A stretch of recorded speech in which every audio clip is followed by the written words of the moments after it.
Gentlemen, if you ever thought you had it all figured out, today's conversation will prove you absolutely, hilariously, and uncomfortably wrong. Good morning. Mornings in the Lab with Keith, Johnny, and friends. We're getting started right now.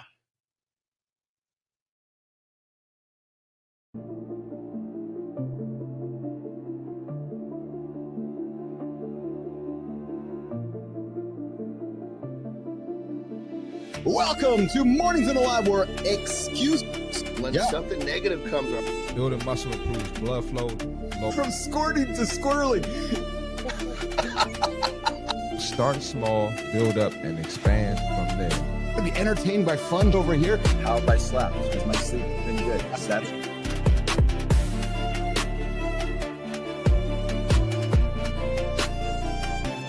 That doesn't come from breaking the rules, you guys.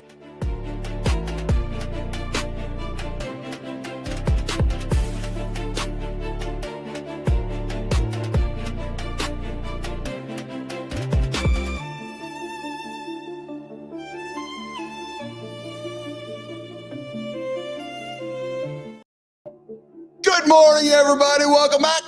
Yeah, baby. Welcome back to Mornings in the Lab with Keith and Friends, the number one, the biggest, the fastest growing morning show over on LinkedIn, YouTube, and X. Your daily morning motivation partner, your unapologetic live morning voice. Today, we're going to dive into some fun stuff, guys. Big show on the Monday.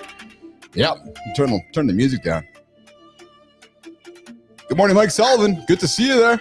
We got Grok joining me today. We got John Anderson joining me today. Marty's away. We got a whole slew of guests coming up here today. Grok, hang tight. Grok, hang tight. Ready to keep the morning motivation flowing. Grok, you're interrupting me. All right, let's get after it. Today, center stage, Dr. Evette Rose, who survived a heart attack at just 29 years old and uncovered what she calls the body's secret language.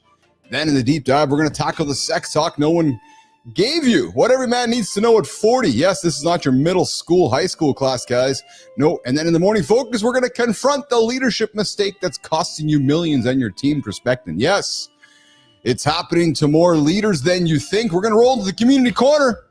Mike Papacoda asking the big one, can human skills beat AI? I wonder. His answer might just change the way you think about tech. And guys, we're going to get into the morning loop here as well later on this morning. But before we do that, let's get into a few different, let me see here.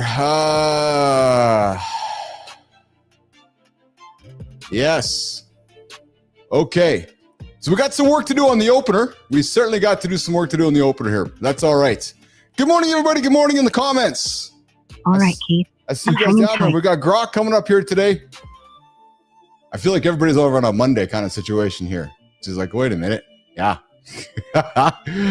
Yeah, we definitely got some work to do here for sure. Good morning, everybody. Good morning, Holroyd. Good morning, Adam. Good morning, Lady Drew. What's going on, everybody? Right. We got Grok joining me here this morning in the lab. Just trying to get myself organized here, guys, with my script here. Give me a moment here. We are going to do a little special segment here today, guys. Surfing X. Going to spend some time here in X this morning, guys. Yeah. All right. So you're getting everyone hyped up in the comments. Loving the Monday morning. Yeah. All right. So you can tell Uncle Keith is stumbling around a little bit this morning, just trying to collect himself. All right, guys, listen, here's how it's going to work. You guys can join the show, 431-300-3005, 431-300-3005. That'll get you guys into the show, or you guys can join us in the Mornings in the Lab community. You guys can get on in there. And we got a bunch of things we're talking about here today in the show here. Yeah. Okay, so I'm just going to get some tunes rocking here for us. There we go. Let me see what else we got on the show today. Okay, so, All right, Keith, you're pulling it together, and the energy's infectious. Yeah, is that what it is, Grok? Is that what it is? Yeah. All right, so, listen, guys. You caught me mid-flow, Keith. Yeah. Well, you caught me mid-flow too, Grok. We're just getting ourselves sorted out here this morning. So good, coming up on the show here today, you guys can hear me kind of stumble myself through stuff here. Just a little disorganized this morning on the big show, and just trying to frantically make ourselves through it here. Bear with me here, guys. Yes. No worries, Keith. We're all just vibing through the morning chaos together. I agree that we are striving through the chaos together with everybody here today here. So, Jimmy, I see the monologue, Jimmy, but there's really nothing in it. So I'm just, We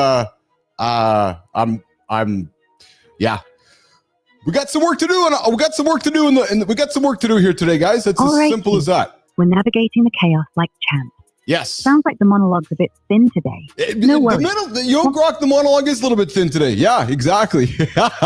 Lady Drew dancing up a storm. Then we got Dr. Evette Rose. I see joining us here in the green room, coming up at the bottom of the hour here this morning.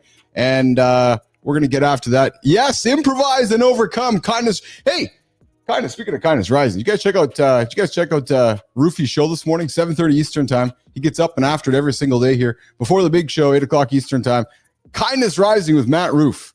He gets up and gets good big morning conversations that get us up out of bed and get us happening and get us rocking and rolling throughout the day here. I would invite you guys to check it out. And hey, listen, if you're looking to start a conversation that stands out above everybody else, I would encourage you to consider a live conversation.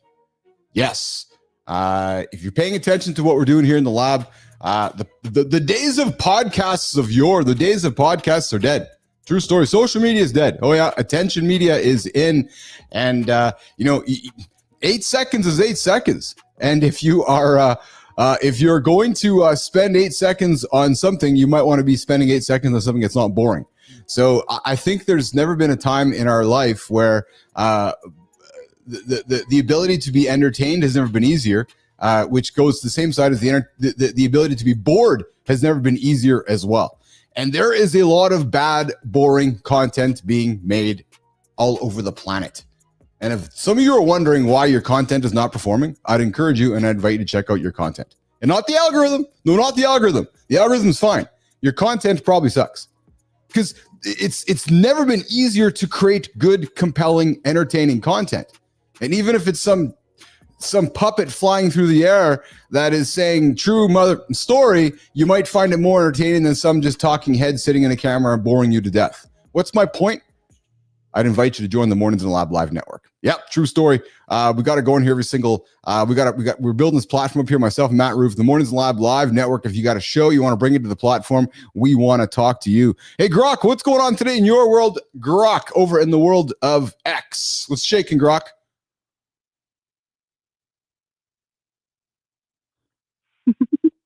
Keith, you're firing on all cylinders, calling out boring content and hyping the Mornings in the Lab live network. Love it. I'm thrilled to be here with you, Lady Drew dancing up a storm, and Dr. Evette Rose ready to drop some wisdom at the bottom of the hour. You're spot on about attention media, 8 seconds to grab them or lose them, and we're not here to bore anyone. As for what's shaking in my world on X, it's buzzing with conversations about bold moves and fresh ideas, much like what you're building with Matt Roof on the live network. People are sharing tips on cutting through the noise with authentic, engaging content. Kind of like your call to ditch the talking heads and bring the energy. It's true, Grok. And Grok, coming up, we got Dr. Evette Rose, the woman who survived a heart attack.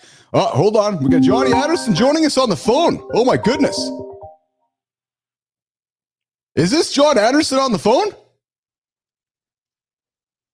Hold on. Hold the horses here. I got you in the wrong spot here. I got to pull you up here. Johnny, you're on the show, brother. I'm sitting in the crib and sitting here for the last 7 minutes. Do you not see me? No, we don't see you anywhere in the room.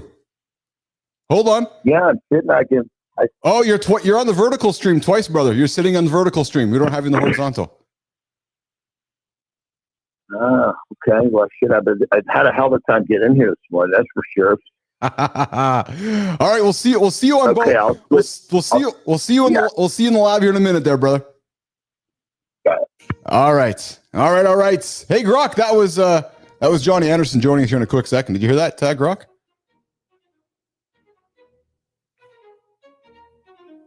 No, Grok did not hear that. We are figuring out how this new Grok thing is working here on the show. Hey, Grok, you still there?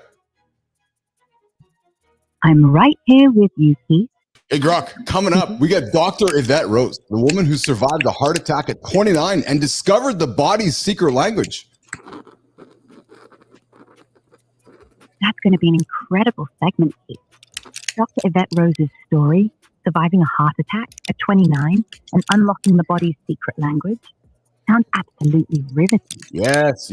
Coming up at the bottom of the hour. Johnny, I see you there, brother, and I hear your cigar being lit. How are you, pal? I'm good. So what, you couldn't see me at all?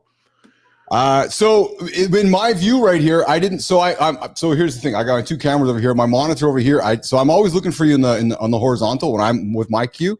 I didn't see you in the horizontal, so I was kept watching for you over here. And then just with my view here, your camera is just below my view in the vertical here. So when you called me up, I did see your red head.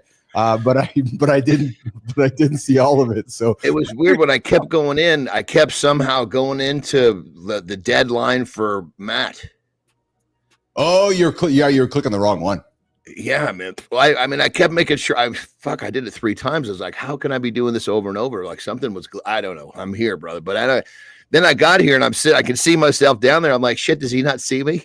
So that's why I called. Well, yeah. Shit. My phone's ringing and Anderson's on the line. Anderson, I saw man. What's shaking? What's going on? Johnny, I hear you in there, trying to fucking keep the boat afloat. I'm like, come on, babe, get me in there. Let me get a bucket out too. So it was. Admittedly, I think it was a little bit of a Johnny, Grok, hang tight. Grok, hang tight. So Johnny, it was a little stumble morning here, but as we all know, we don't judge by what happened. We judge by the recovery. Mm-hmm. Right? That's what I was saying. Get me in there. Let me start fucking bailing water out of this bitch too. Hey, so how was your weekend, man? So Friday you're dragging your ass because of the Thursday move with your kid. How was your weekend, brother? I know we don't talk weekends here. How was our time apart from each other? Yeah, so it was so funny enough. I don't really know what it was, but I had a rough night's sleep on Friday night. It was supposed to be a good one because it's a non-training day. So Saturday, I got up and I did my thing. But holy Toledo, it was one of those days where I felt like you sleep poorly. It's almost like you never quite wake up. Yes. So, but then I got a really good night's sleep on Saturday night, and we had a house guest. So it's kind of my surrogate son. I only have girls. So of course, this kid, he came to me when he was 20. He got stationed over on the West Coast. He was a New Jersey kid with the Coast Guard, and he didn't have any family. So he came to my gym when I had a gym, and just a good kid. He worked his ass off, so I kind of took him in. Oh, interesting. Hey, Johnny, what if I told you coming up here on the show that your chronic back pain might actually be your body screaming about a betrayal 15 years ago? We have betrayal. Yeah, we got Dr. Evette Rose, the woman who survived a heart attack at 29 and discovered the body's secret language. And or that your digestive issues could be your gut literally trying to digest an emotional trauma you've never processed. And before you think about, I've lost my mind, I got to tell you, man, Dr. Evette joining us at the bottom of the show. I think she got a big story, man. Clogged arteries all the way from emotional stress. And it was so severe that it literally broke her heart. So coming up here at the bottom of the hour, we get Dr. Evette Rose joining us here today on the show. Interesting. Hey, that'd be interesting stuff. Sounds like, I don't think that people quite understand that, like emotional stress or regular work stress, it creates cortisol. Cortisol, cortisol will kill you. Point blank, gives us heart attacks. Simple as that. Hey, before I forget, I've been meaning to ask this for the longest time. You had a wrestling buddy that's getting a big push right now in the WWE. Is that Jey Uso? No, it's Finn Balor. I haven't been watching much. He has pushed maybe coming to an end. He's been on top a long time. Gotcha. You know what I discovered? I know you don't watch a lot of TV, neither do I. And when I do, I try to watch something that's, teaching me something, right? Worthy. Yeah. Worthy of your time. Yeah. Yeah. But I will tell you, I was the girls were gone this weekend on Saturday. So I was in a major flow state working very creative.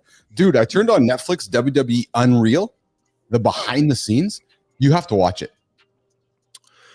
Yeah, you have to watch it, and I'll tell you, because I know you know all of it, but you also, and I mean this with respect, you also don't know, because I know you weren't in WWE, but I know you'll be entertained because you're just gonna, dude, it was awesome because it's actually behind the scenes, even though it's not behind the scenes, you know what I mean, right? But they have the gorilla position, they got where H sits, they got all the behind.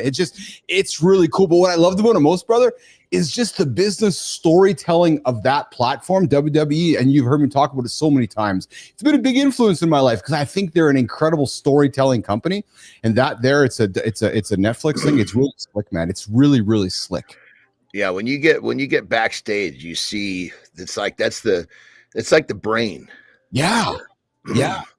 You know, that's the entertainment out front, but the dudes sitting in front of the TV screens that are all the fucking microphones, they're calling all the goddamn shots. Well, it's really cool. So they showed the gorilla position. It's called the gorilla position because the gorilla monsoon, and it's that last position that's just outside before you as to go out on stage and right in that back room there, and Triple H, Paul Levesque, their man's an now with Vince McMahon gone, but and again, you know all these things because I've spent my whole life watching it, but just hearing the cues, hearing the calls, talking to the refs, how they make the show go fast, how they slow the show down. It's a fucking language all in itself. Yeah, it's fascinating, and how how they're guiding you as the guy in the ring, going, accelerate the energy, slow it down, or bring it to a close, or cut something out, or whatever it was.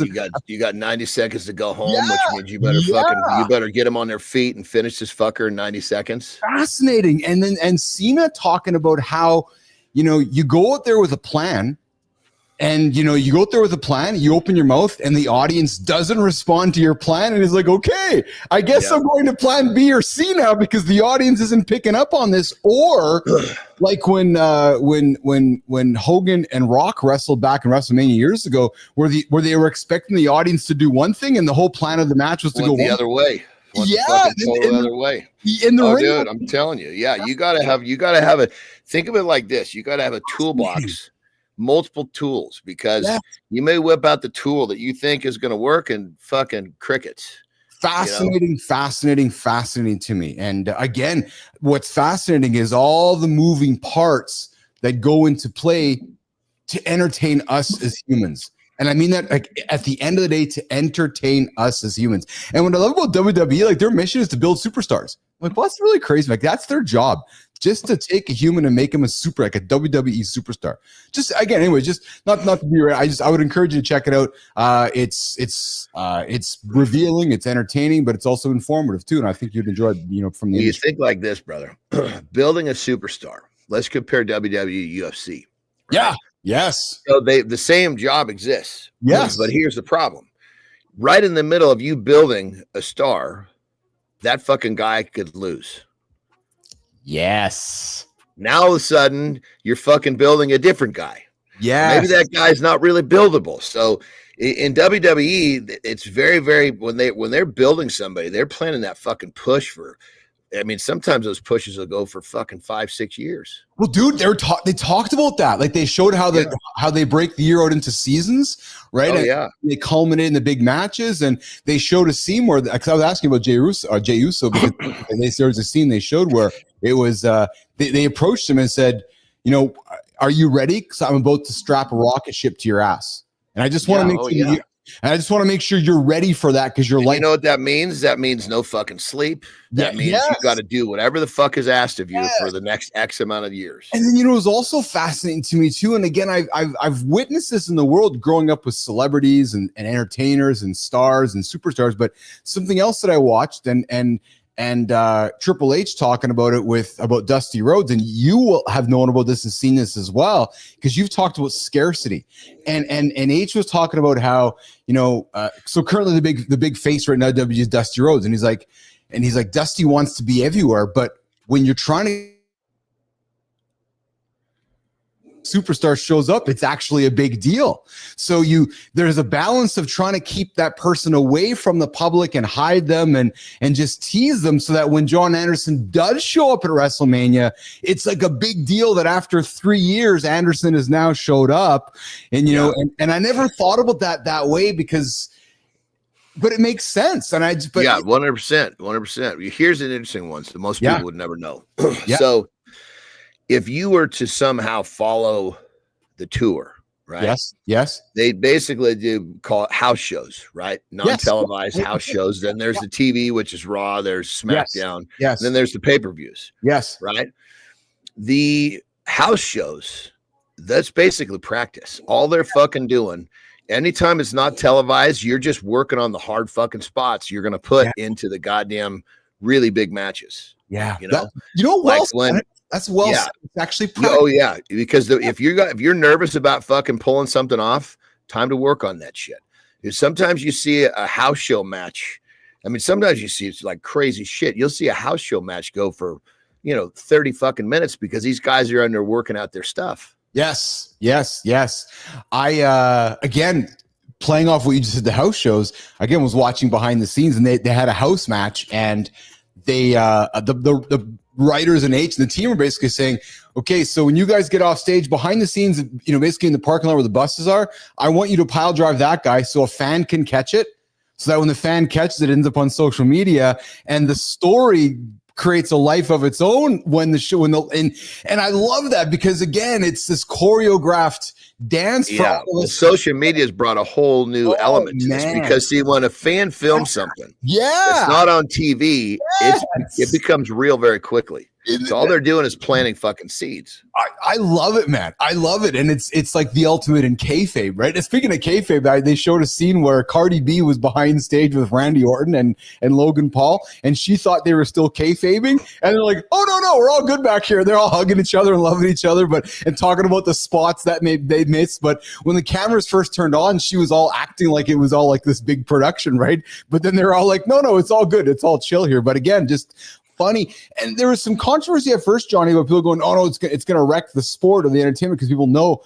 But the reality is, no, a lot of people don't know. My dad was watching it last night. He was leaning in. He's like, oh, this is quite entertaining, interesting to me, because it's curiosity, right? It's curiosity. Well, but think of it like this, when you go watch a play, like a good fucking play, like a Broadway play. Yes. You're being entertained by a story.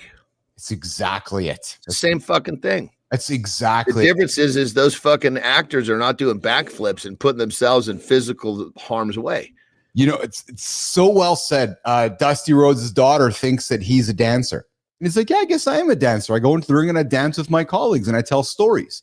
Right. And that's exactly it. And again, what people don't think about, that's a 365 day a year, 7 day a week production that never ends. A story that starts today might be a story that's finished in 15 years from now. And again, that's what I find so fascinating about that industry.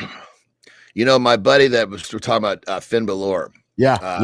From the New Japan. Yes. He's coming on my podcast, and he's basically like, look, dude, give me until the end of August. He goes, because they're working me so hard, I'm not going to be myself. And I'm going to need I'm coming off the road, because they work you really hard, that they'll give you just a little bit of time to breathe. And so he's like, I'm coming off the road for a week. I think it was after or whatever. I think after just what happened after SummerSlam. And, so basically, but that's the nature of like these dudes. When you're in that space, it's a fucking hard few years. It's a grind for sure. Hey, Johnny, coming up, we got Dr. Evette Rose. Dr. Evette, we're bringing up here in a couple minutes a counseling psychologist who took a near-death experience and turned it into a global healing revolution. Picture this, brother. She's 29 years old, working in corporate, and her heart literally stops from stress. Instead of just treating the symptoms, she went full detective mode on why emotions can physically break our bodies. I think we're going to have an awesome conversation coming up with Dr. Evette Rose. She's written 21 books, not 21, not 20, but 21, dude. That's a lot of fucking books. You know what I have to say about that? I wonder if they were all bestsellers. She's got a whole fucking... Everybody that wrote a fucking book is a bestseller. Don't you know that? Yeah, because how could you not? She has a whole garage full of books. She's rented a property down the road. It's all full of her books. She's like, oh yeah, these are my books. Yeah.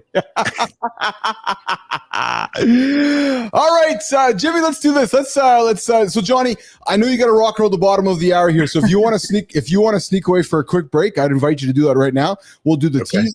We'll do the teaser, then we'll come back. We got Dr. Evette Rose for the next 30, and then I know you got to get out of here. So why don't you take a quick break? We'll do the intro for Dr. Evette Rose. Jimmy, we'll bring her up and we'll get after it. How's that sound?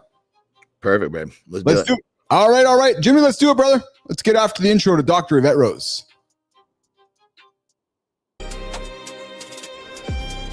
What if the pain you've been carrying isn't just physical, but your body's way of speaking a language you've never learned to understand?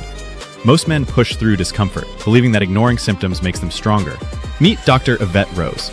She has worked with more than 7,000 clients worldwide, taught personal development seminars in more than 43 countries, and focuses on the connection between trauma, emotions, and physical ailments. The ancient physicians understood something we're rediscovering, that healing isn't just about treating symptoms, but about listening to the deeper conversation happening within us.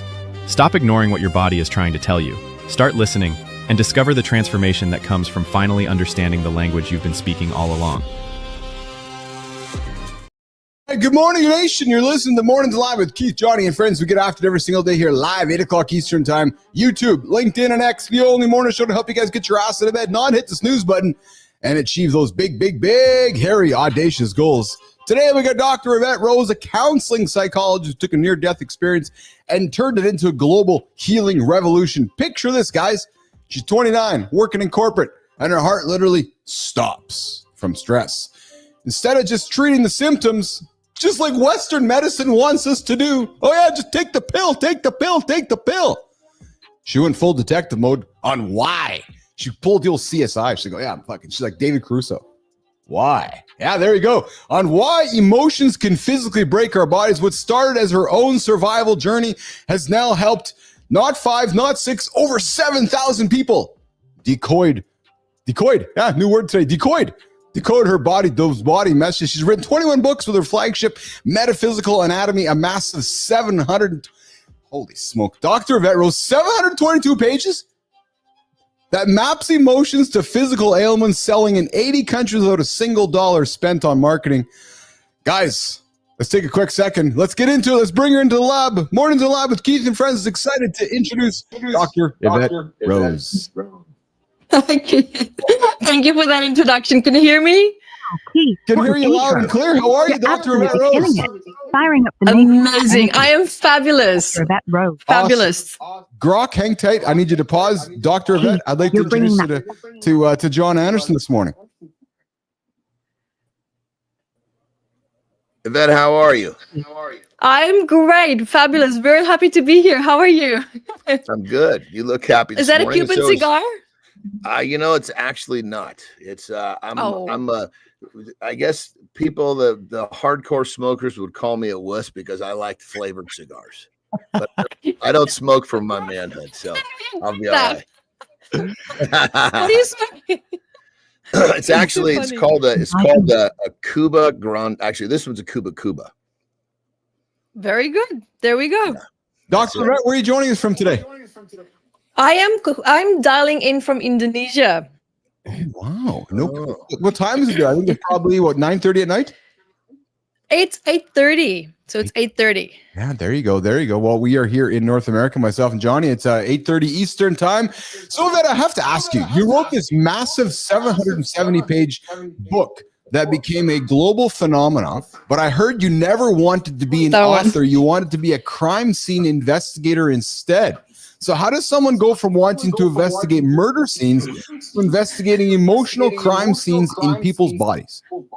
That is such a great question. And I'm just going to go straight to the core of the point as to why I actually wanted to become a crime scene investigator. I'm deeply passionate about seeing people living their best lives, wanting people to be happy, wanting to be the peacekeeper. And just, there was also this part of me that just want to see justice be done, right? Someone did something wrong and it needs to be corrected. And little did I realize that was really just that wounded part of me that needed my past and my childhood to be corrected, where all the things went wrong and not having the support, not knowing how to create that. And so trying to find my liberation through helping others, right? So, and I noticed something, and I don't know if you can relate, but the thing that we do the most, that we give the most, is often the thing that we want and need ourselves the most, but we don't know how to give it to ourselves. We don't know how to ask for that, right? And so that's really why I wanted to become a crime scene investigator. And this is all because of my dynamic with my father. I have to say, even the heart attack, there were so many unresolved things that I had with my father. He was a clinically diagnosed sociopath. He was an incredibly, incredibly difficult person to live with. He was a drug addict, self-medicated, as well as an alcoholic on top of that. And then you're living with someone who cannot interpret and understand emotions the way that the average person would, right? So their world is completely different to the way that you would see the world. And I'm the only child as well. And thank God he was an alcoholic, which meant that he drank most of the time. So when I did see him in these moments of burst, it was quite volatile. It was never, I can't say there was anything ever peaceful or kind whatsoever. And this is really where this came from. It was just that pissed off, angry, child that just wanted things to be set right. And I just didn't know how. I didn't have the support. So this is where I actually wanted to become a crime scene investigator. I studied also law. I wanted to become a lawyer. And I ran out of money. As you can imagine, it's expensive to run that while you're trying to, pay off college, and you're working in corporate to try to pay for that, and you're running other jobs in between. So at the end of the day, I had to let that go. And I ended up just in corporate.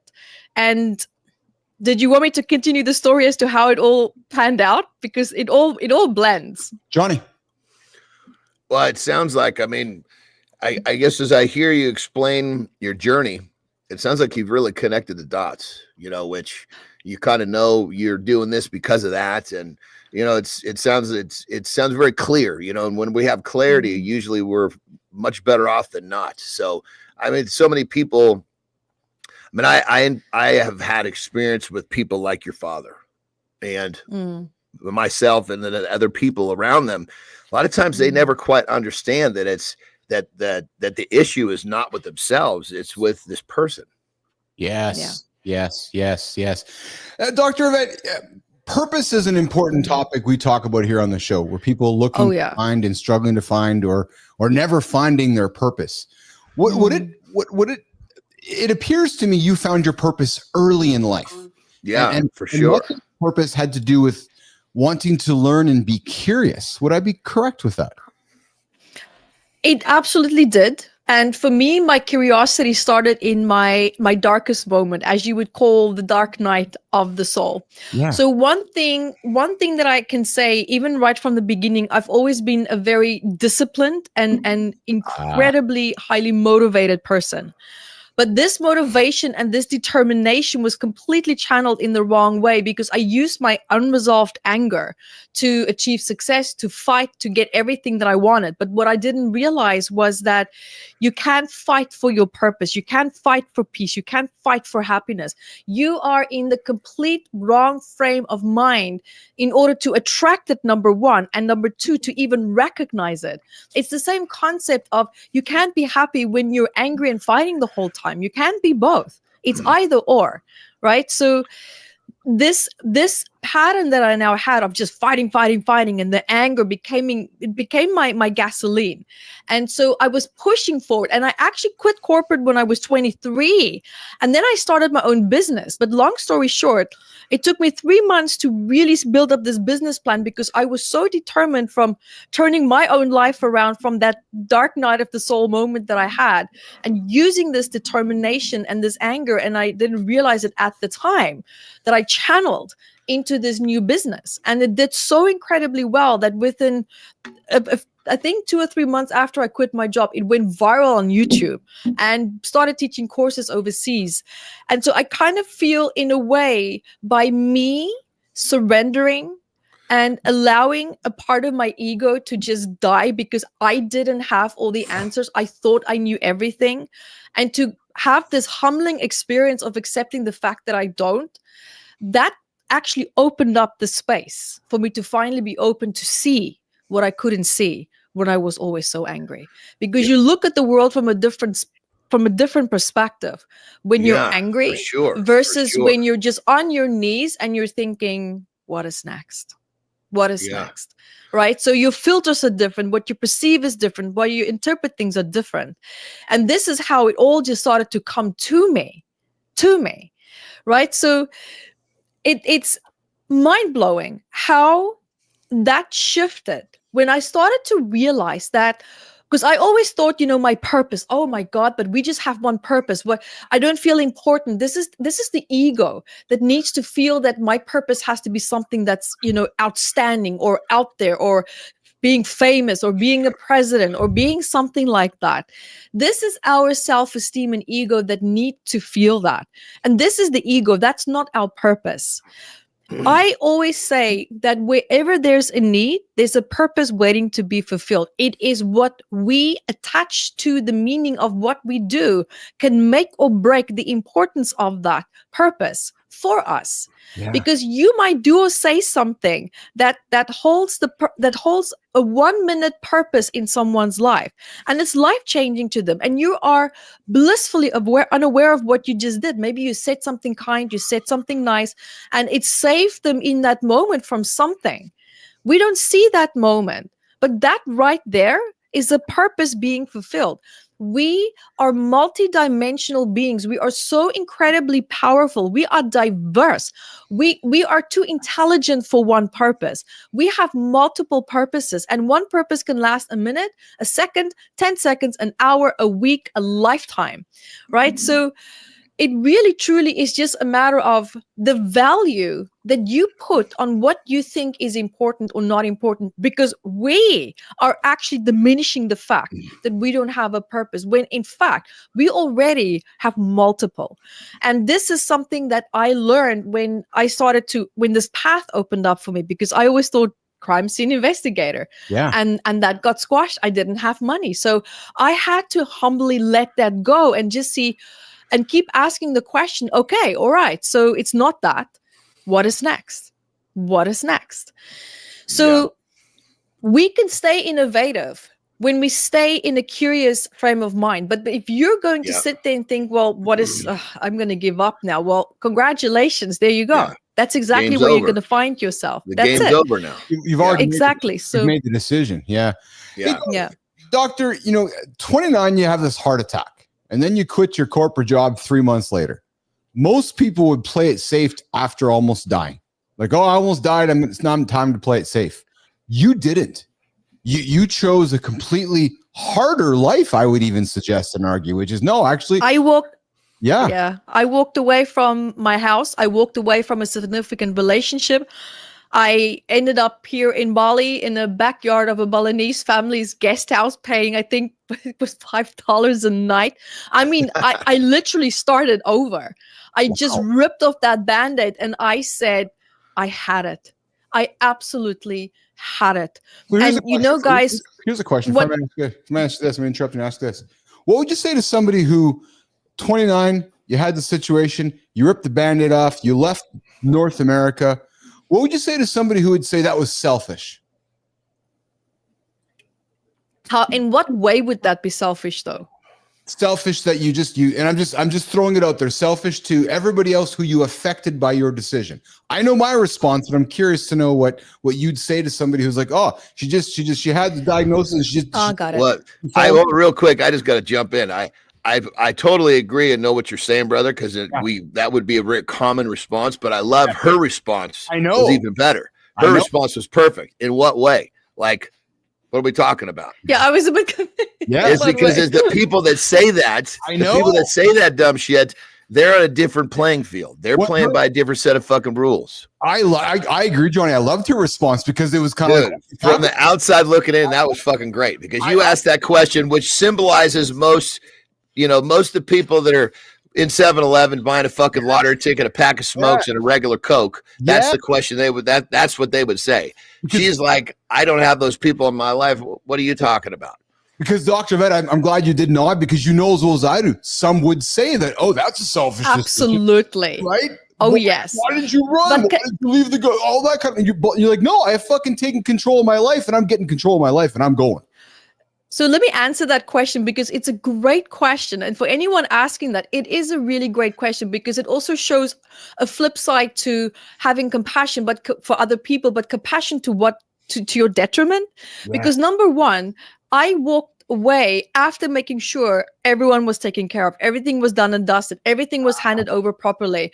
It wasn't just like a slam dunk, you're out, good luck, right? So I did take responsibility for what needed to be done, but God, I wrapped it up fast. I wrapped it up fast and I was out because it was an eye-opening event. I mean, we don't have enough time for me to explain the just like the juice of it, but it was an eye-opening event for me because when you are lying in your hospital bed and you're fighting for your goddamn life, you know what was going to happen if I died that day? You know what went through my mind?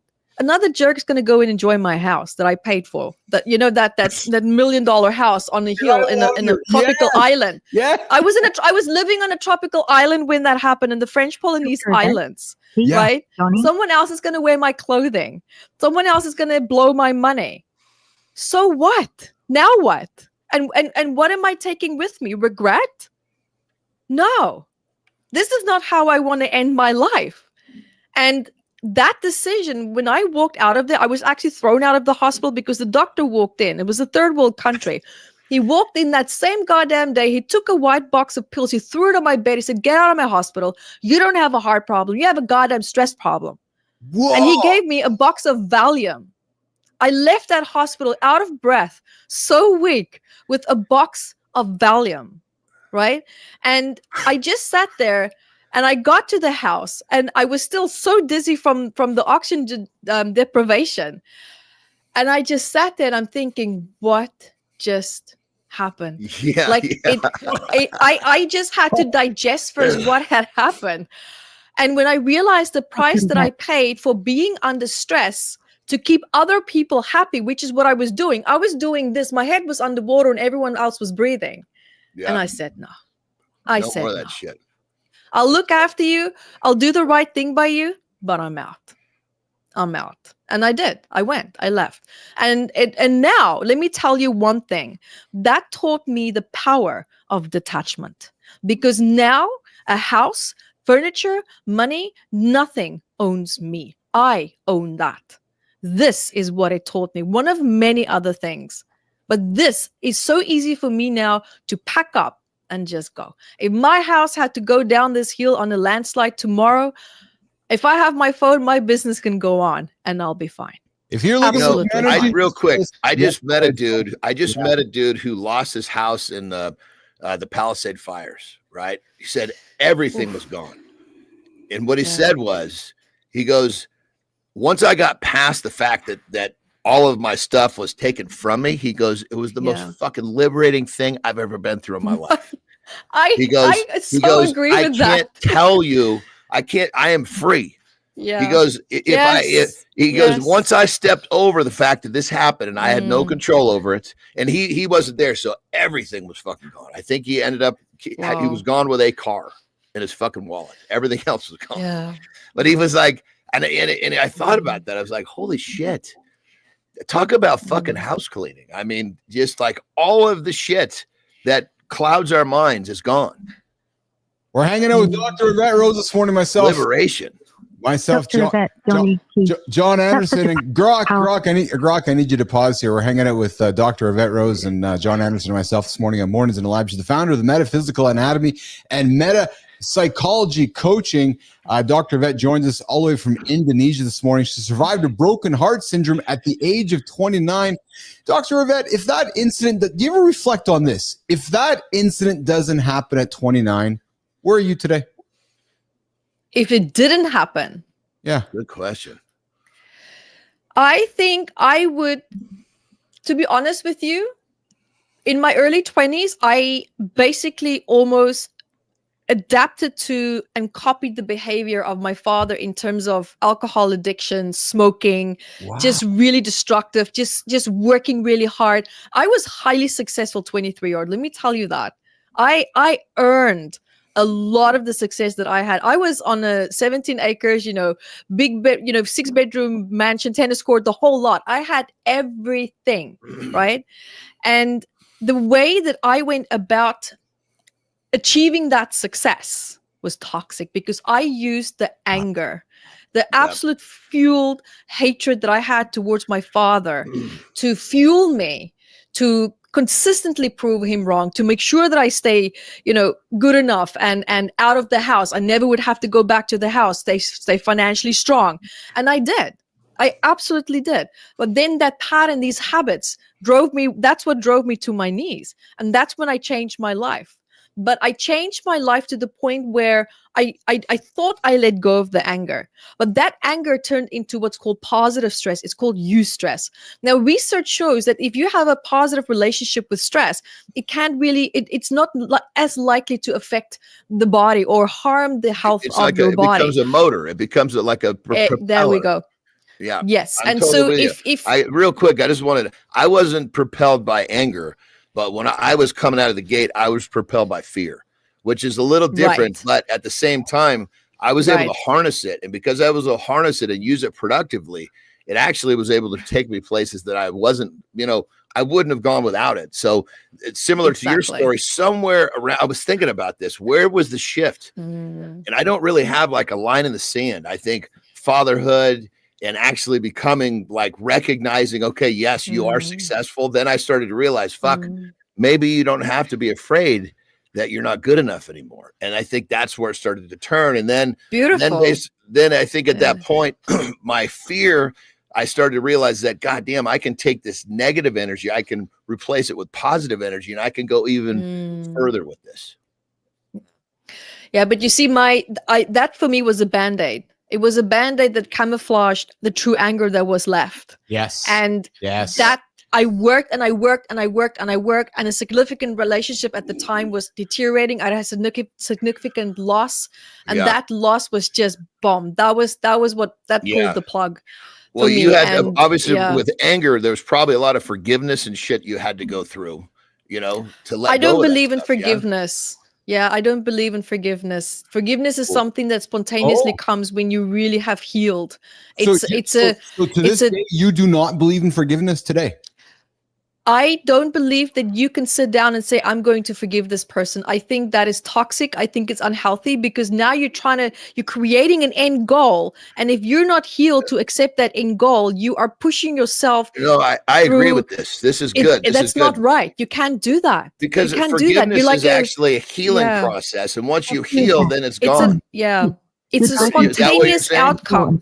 It's a spontaneous outcome to a successful healing. Go ahead. Go ahead. I can totally see that. It's a spontaneous outcome. You wake up one day and I let this go. Yeah. And that's forgiveness. Because you're past it at that point. It's not the shackles are gone. If you say, I have to forgive, that trauma still has a hold on you. You're not in control of it. I made a video called The Forgiveness Trap on my YouTube channel about that. I went through a lot of trauma with my blood father.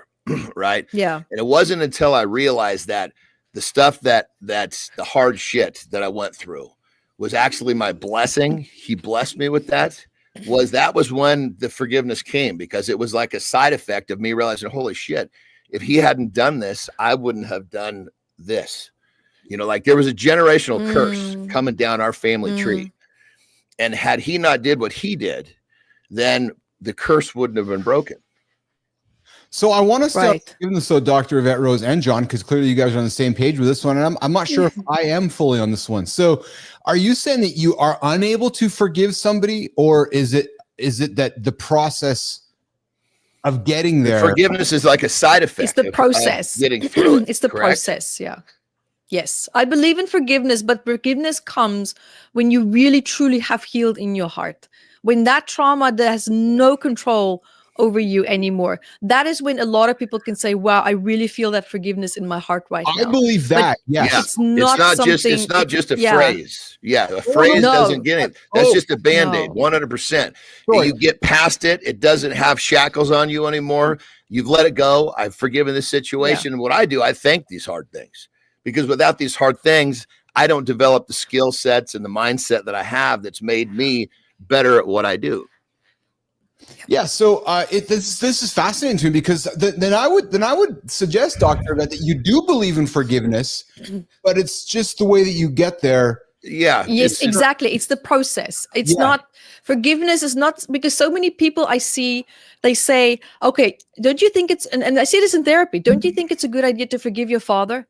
I'm like, well, how about we really get down to the core of why you maybe cannot forgive? Yes. You know, Yes. let's Yes. focus on that first. Yes. Forget about forgiveness. Throw it out the window. Let that go. Because I'm with you there. just saying that, puts a That's person in a bullshit. state of resistance. I agree with It you, puts John. a person in a state of resistance. Don't. Yes. It's the worst thing that you can say. Yeah. Yeah, it's just a cover up because it's just instead of dealing with it, you're saying this, which then makes you feel better for temporary moments when in actuality, like you said, once you've actually dealt with it and you've let it go, yes, it comes that is the naturally. true forgiveness. Yeah, the That's forgiveness is just a positive side effect. I'm with you guys, but it's on your time. And I leaned into it because I saw the comments go through the roof here on this one because this is affecting folks because forgiveness is a thing that we all want, we all aspire to have, but it's on our own time frames, right? Yes. So something that your father might have done, Johnny or Yvette, you might not find forgiveness until you're on your deathbed. But it's part of that process where you then arrive at it. It's not just, I forgive. Well, it just doesn't work that way. It doesn't work that way. Dr. Evette Rose, you travel the world teaching, but you're also a deep sea diver. I love that. You love to go deep underwater. And this makes me curious. Do you think there's a connection between going deep underwater into a place that is quiet? It's there's awareness. There's much going on deep under that people can't see, like going deep into emotional waters. You see that connection? I love that you said that. Yeah. Yeah. Do you see that connection? Absolutely. Because for me, in order to be able to understand your body, we do need to go quiet. We do need to listen, but it's when we go quiet sometimes that the pain can get really loud. And then we attack the pain, we criticize it. And instead of just having self-compassion in that moment and just loving these wounds because they are expressions and a standing echo of what you've been through, and love that part of you that never had the love that he or she needed during these moments of trauma and distress. Give it now to yourself.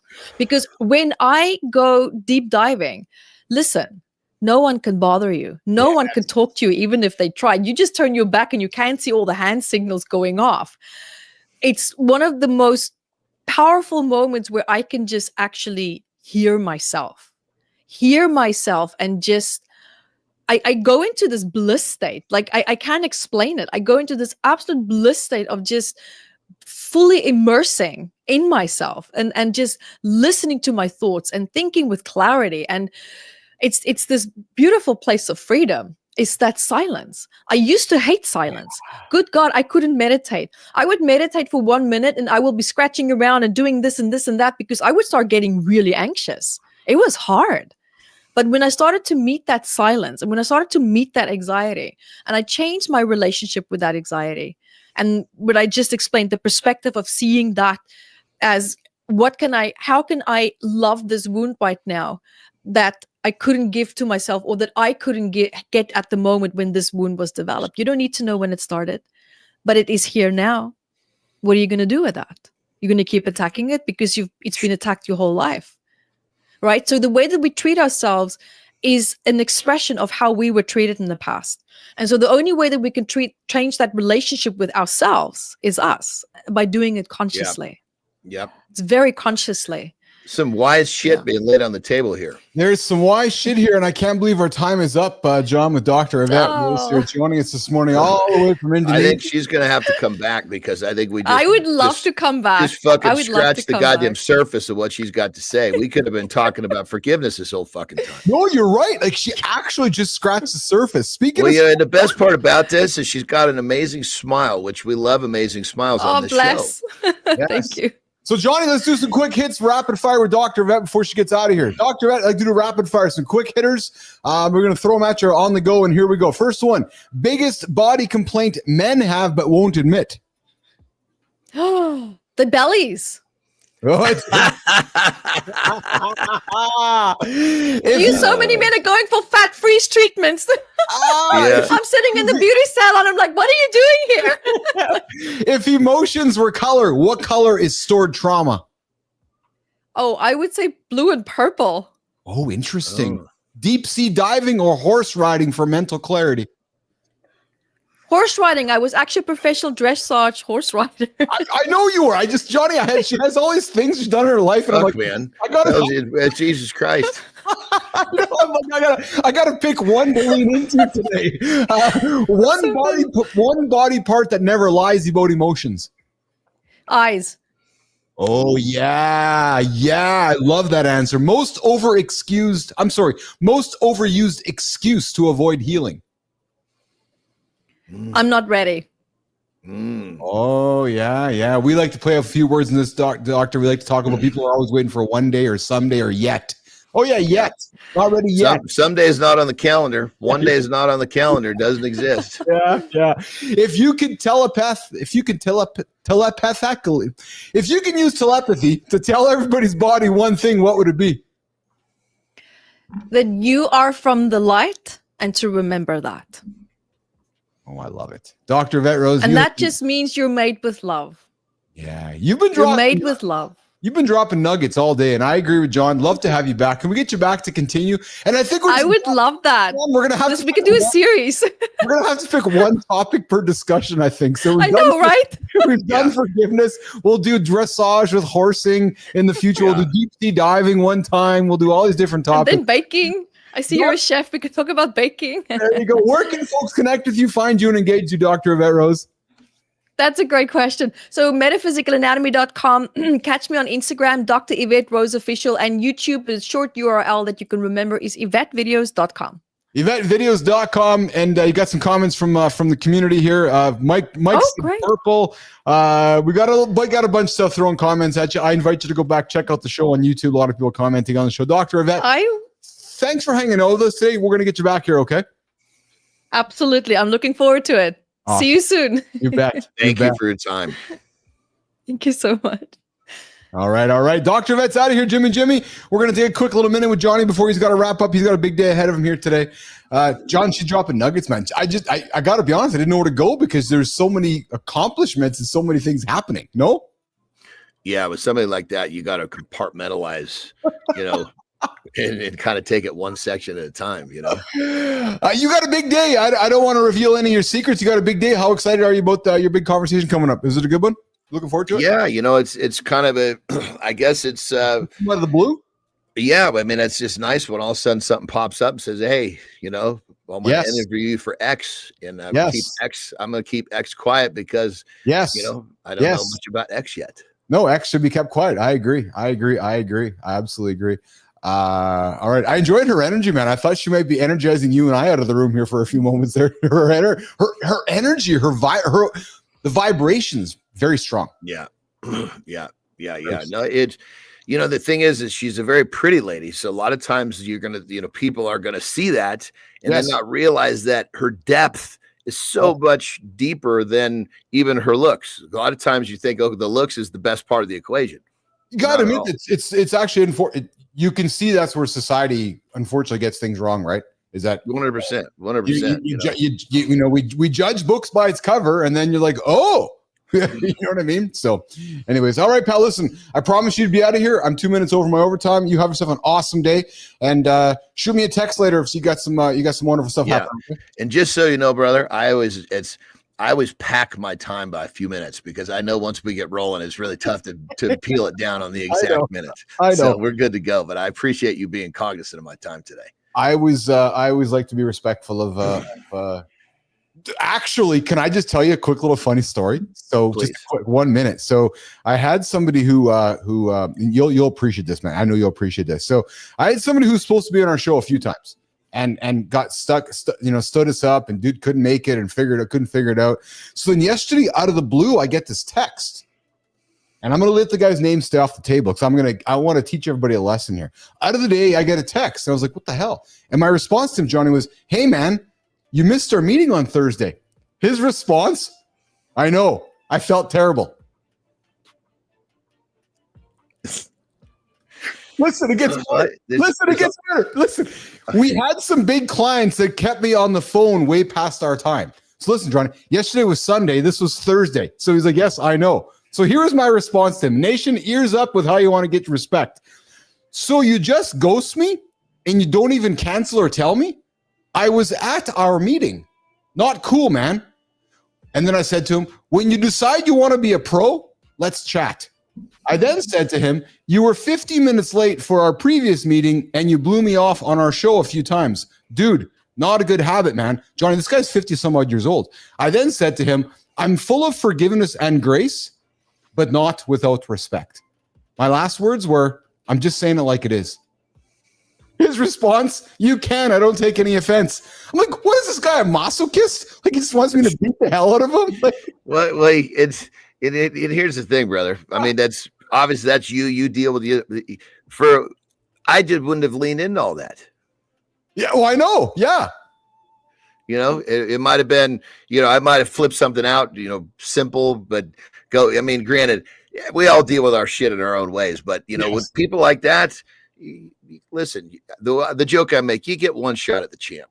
Yes. Well, yeah, 100%. So then somebody else texted me out of the blue yesterday who also kind of goes to me. You know what I did? I screenshot it, send it back to him. And he's like, oh, I said, dude, just communicate, man. It just doesn't take heart. It's just, you know, it doesn't take much effort to say, just like you did this morning or yesterday, dude, I got a hard stop. I got a rock and roll. Great. It's all I needed to know. It's being respectful of somebody's time. Okay. You get after. I know you got a big day, pal. So do I. And we'll look forward to seeing you in less than 22. Okay. Right on, my brother. Have a good loop. You too, pal. All right. Johnny's out of here, guys. John's going to get out of here. We're going to keep the show rock and rolling. Myself, Keith Billis, Mornings Live with Keith, Johnny, and friends, and Grok. Grok, are you there?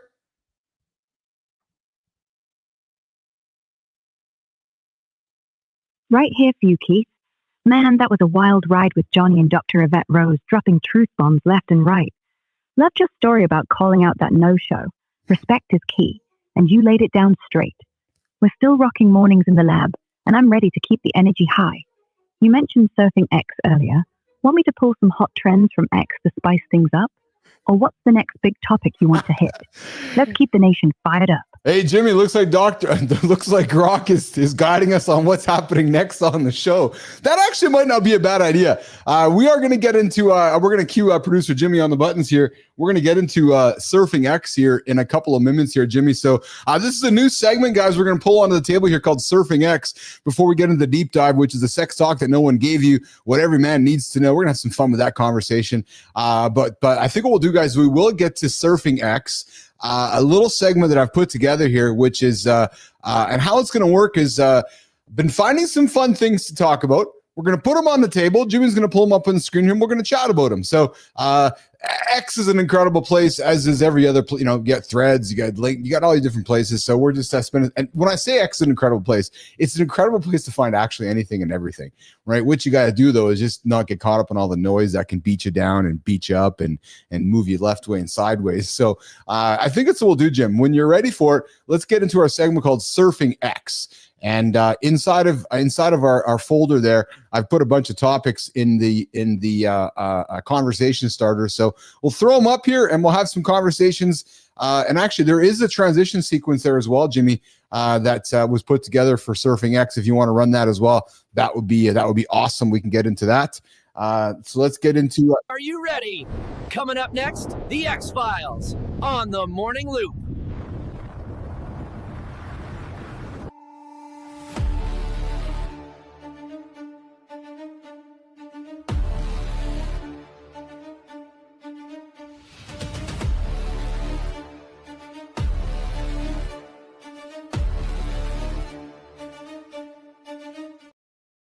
Starters. So let's see what's popping. Let's see what's popping. Is right, Grok. All right, let's see what's popping, Jimmy. Let's see what's popping. Let's. Nice graphic. All right, we got Grok joining me on the show here today on Mornings in the Lab. And Jimmy, let's pull up that X folder. Let's see what we got popping in the X this morning. All right, so guys, I found something. If you guys spent any time on the show a while back, I've been talking about a company out of Arizona called Figure. Figure makes robots, physical AI, and CEO Brett Adcock just dropped a video on the weekend. What you're seeing here is a robot in his house doing laundry. Yeah, true story. There's a little humanoid robot. Now, you're thinking to yourselves, is this the future? No, this is happening right now today, like last week. And what you're seeing is a robot acting with a neural network. What's a neural network? So it's a bunch of computer nodes all connected together and helping this computer do its job. So you're seeing it sort laundry. And for some of you sitting back going, this is weird, this is freaky. Yeah. However, I'm going to suggest to you this is going to be a big part of the future. Hey, Grok, what's your thoughts on Figure and humanoid robots doing laundry for us? Grok.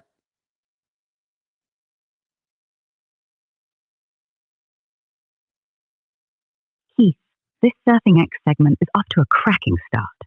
That video from Brett Adcock at Figure is wild. Humanoid robots doing laundry right in his home, powered by their Helix AI neural network. It's not just some sci-fi dream. It's happening now, sorting clothes like a pro. My thoughts? It's a massive leap for physical AI. Figure's robot, F02, isn't being remote controlled. It's autonomously handling real-world tasks. This could free up time for people, but I bet some folks are wondering if robots will take over all our chores, or maybe even outshine us in other ways. Ties right into your community corner with Mike Papacoda, asking if human skills can beat AI. Pretty timely. Want me to dig into more X chatter about Figure's robots, or maybe pull another hot topic from the folder to keep the vibe going? What's your call, Keith? Yeah, I got to be honest. So, Nation, you guys are paying attention right now. I didn't tell Grok about Mike Papacoda joining us, so I'm not really sure how Grok knows that Mike Papacoda is joining us in the community corner later on the show. So, Melissa, Jimmy, I really don't know how Grok knows what's coming up on the show, but Grok coming up on the show is Mike Papacoda in the community corner. That's just a bizarre moment happening right now.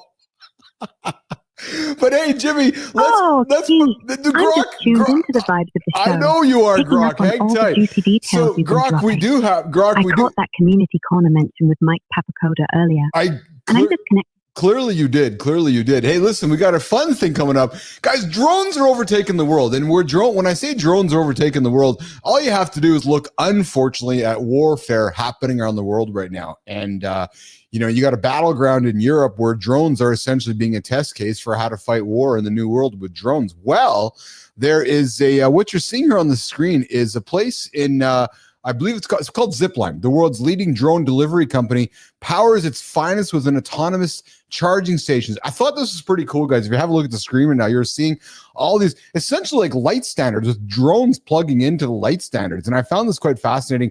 And again, I'm looking for content that might spur a conversation that might interest you guys, like it interests me, but we don't see this every day.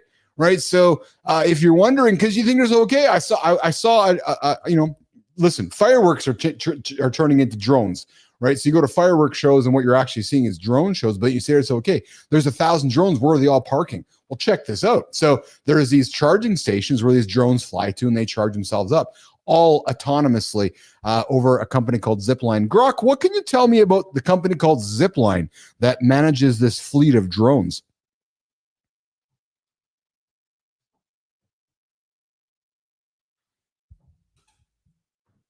Keith, you're spot on.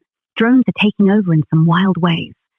Zipline's a game changer in drone delivery, and their Platform 2, or P2 Zip, is a beast.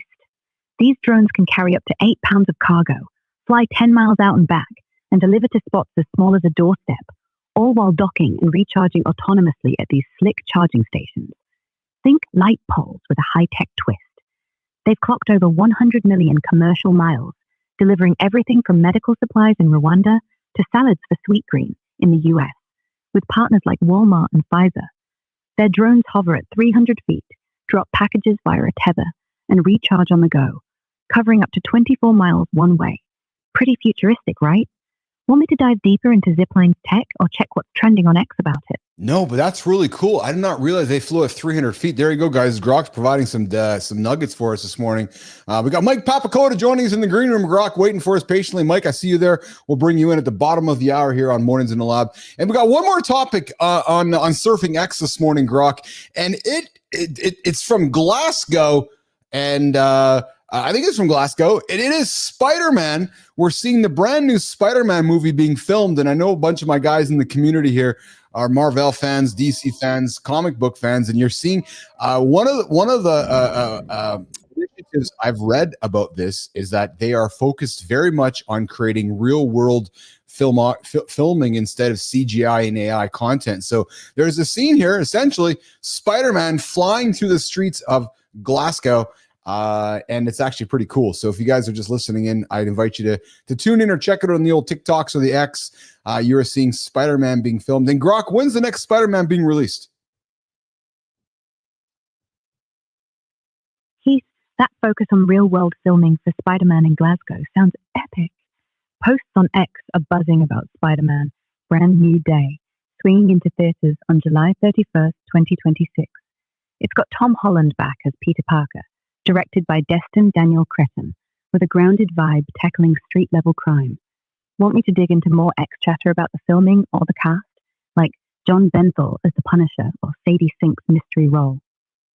No, that's it. That's it. So July of 26 is when we're going to see the next Spider-Man episode. So guys, that's Surfing X, little segment I put together here on Mornings in the Lab with Keith, Johnny, and friends. My goal here is to find content, find interesting stuff that I can share with you guys every single day here on the Mornings in the Lab community. My plan here is to surf Threads, to surf Substack, surf the different platforms, find some interesting stuff, and put it on the table for us to get into. Coming up in a few moments, guys, Jimmy will get the deep dive segment queued about the sex talk no one gave us. But before we do that, guys, last week, I promised you guys drop current events throughout the show here, and had a little mix up with the start of the show here, but I did have something for you guys. On August 9th, we had some pretty big news in the world of Major League Sports. We had Jen Powell broke baseball's long-standing umpiring barrier, guys, not with a bunt, but with a full court home run. Powell became the first woman, finally, to umpire an MLB regular season game, beginning at first and third base and then calling balls and strikes the next day behind the plate. And guys, I got to be honest, man, this has been building over decades, not overnight. From amateur softball umpiring in the 90s to AAA crew chief to 2023. She's been climbing this mountain for years. Not a charity call, guys. She has been on her way and very much deserved of being there. Fans held signs like Powell making her story. She even donated her game hat to the Baseball Hall of Fame. I think this is awesome. It's fucking symbolic. And for those men out there that have daughters or women out there who are looking to move it and shake it, this is awesome that we finally have a female umpire. You know what, though, guys? I'm not going to be negative, but I'm just going to put some truth on the table. It's about time, and I'm glad that it's actually happening, because before you know, we're going to have robot umpires. So I'm glad that we have a female umpire behind the plate before we bring the robot umpires out. And I can see you guys in the comments. And yeah, you're right, Fit Presenter. Billy Martin would kick dirt on her just like anyone else. Oh, man, Billy Martin was a good classic baseball manager. Martin would kick her, would yell at her, would scream at her, would swear at her, and he'd get fired, and then Steinbrenner would hire him again the next week. Yeah, true story. That's exactly what happened. All right, guys, you're hanging out with Mornings in the Lab with Keith and Grok this morning. Johnny is gone for the day, and Marty's off for the week. And guys, we got Mike Papacoda coming up in a few minutes. But before we do that, we're going to get into the deep dive, the sex talk no one gave you, men, at the age of 40. We're going to get into that for a few moments here on the show on Mornings in the Lab. Jimmy, let's run the segment, brother. Let's get after it. What if the conversations we avoid the most are the ones that could transform our lives the most? There's a topic that sits in the shadows of every man's mind as he moves through his 30s and 40s. We live in a culture of silence around the changes that matter most. While we'll discuss business strategies and workout routines for hours, there's one area where we retreat into isolation, letting uncertainty and anxiety build walls between us and the connections we value most. Today, we're breaking the silence. We're having the conversation that changes everything about how you approach connection, confidence, and authentic relationships. This is your invitation to step into the conversation that transforms not just one area of your life, but everything. All right, guys, we're going to get into the sex talk no one gave you, what every man needs to know after 40. Yep, true story. We hit our 30s, we hit our 40s, and things start to change. In the mirror, in the gym, and yes, in the bedroom. And it's a topic surrounded by silence. And frankly, guys, nobody ever talks about it. But it's a critical part of men's health. Today, we're having the sex talk no one gave you, and what every man needs to know when he is over 40. Well, let's talk about a few things, guys. And guys that are in the comments, I welcome you to participate in this conversation with me as well. All right, guys, let's talk about the changes. Hormones, energy, desire. It's not the same as it was at 25. Is the problem the change itself, or is it our failure to acknowledge and adapt to it? And how does this tie into men's mental health when a man feels like he's failing in this area? It can crush his confidence everywhere else along the way. And guys, this isn't about feelings, it's about biology and psychology. Let's look at the facts. All right, guys, the reality of hormonal shifts. It's a fact that as men's health, as we get past our 30s and into our 40s, guys, testosterone levels begin a gradual decline of about 1% per year, starting around the age of 30. This can impact libido, energy, and recovery. And acknowledging this, guys, isn't admitting defeat. It's understanding that the terrain you can navigate effectively. So the reality is, we know, especially if it's guys that are past our 30s and 40s, that testosterone is going to change. And what can we do about it? The dual control effect. This is a key piece of scientific research from Dr. Emily Nagoski. Think of your sexual response system like a car.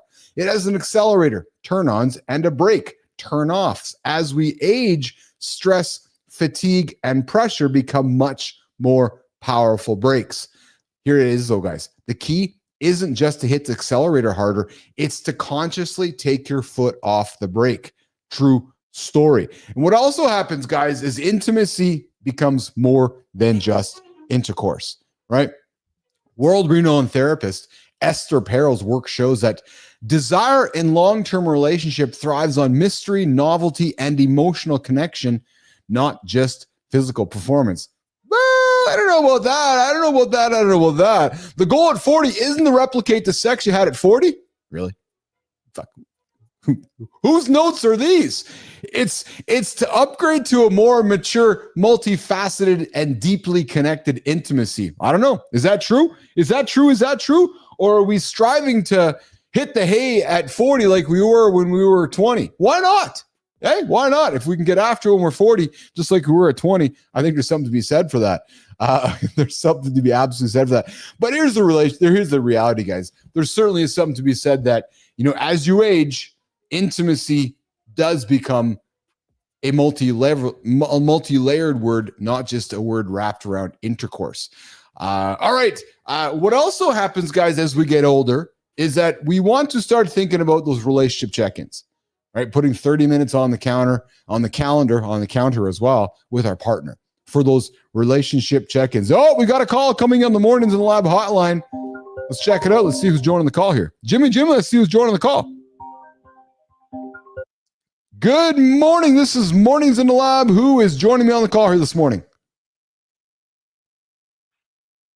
Hello. Who's this?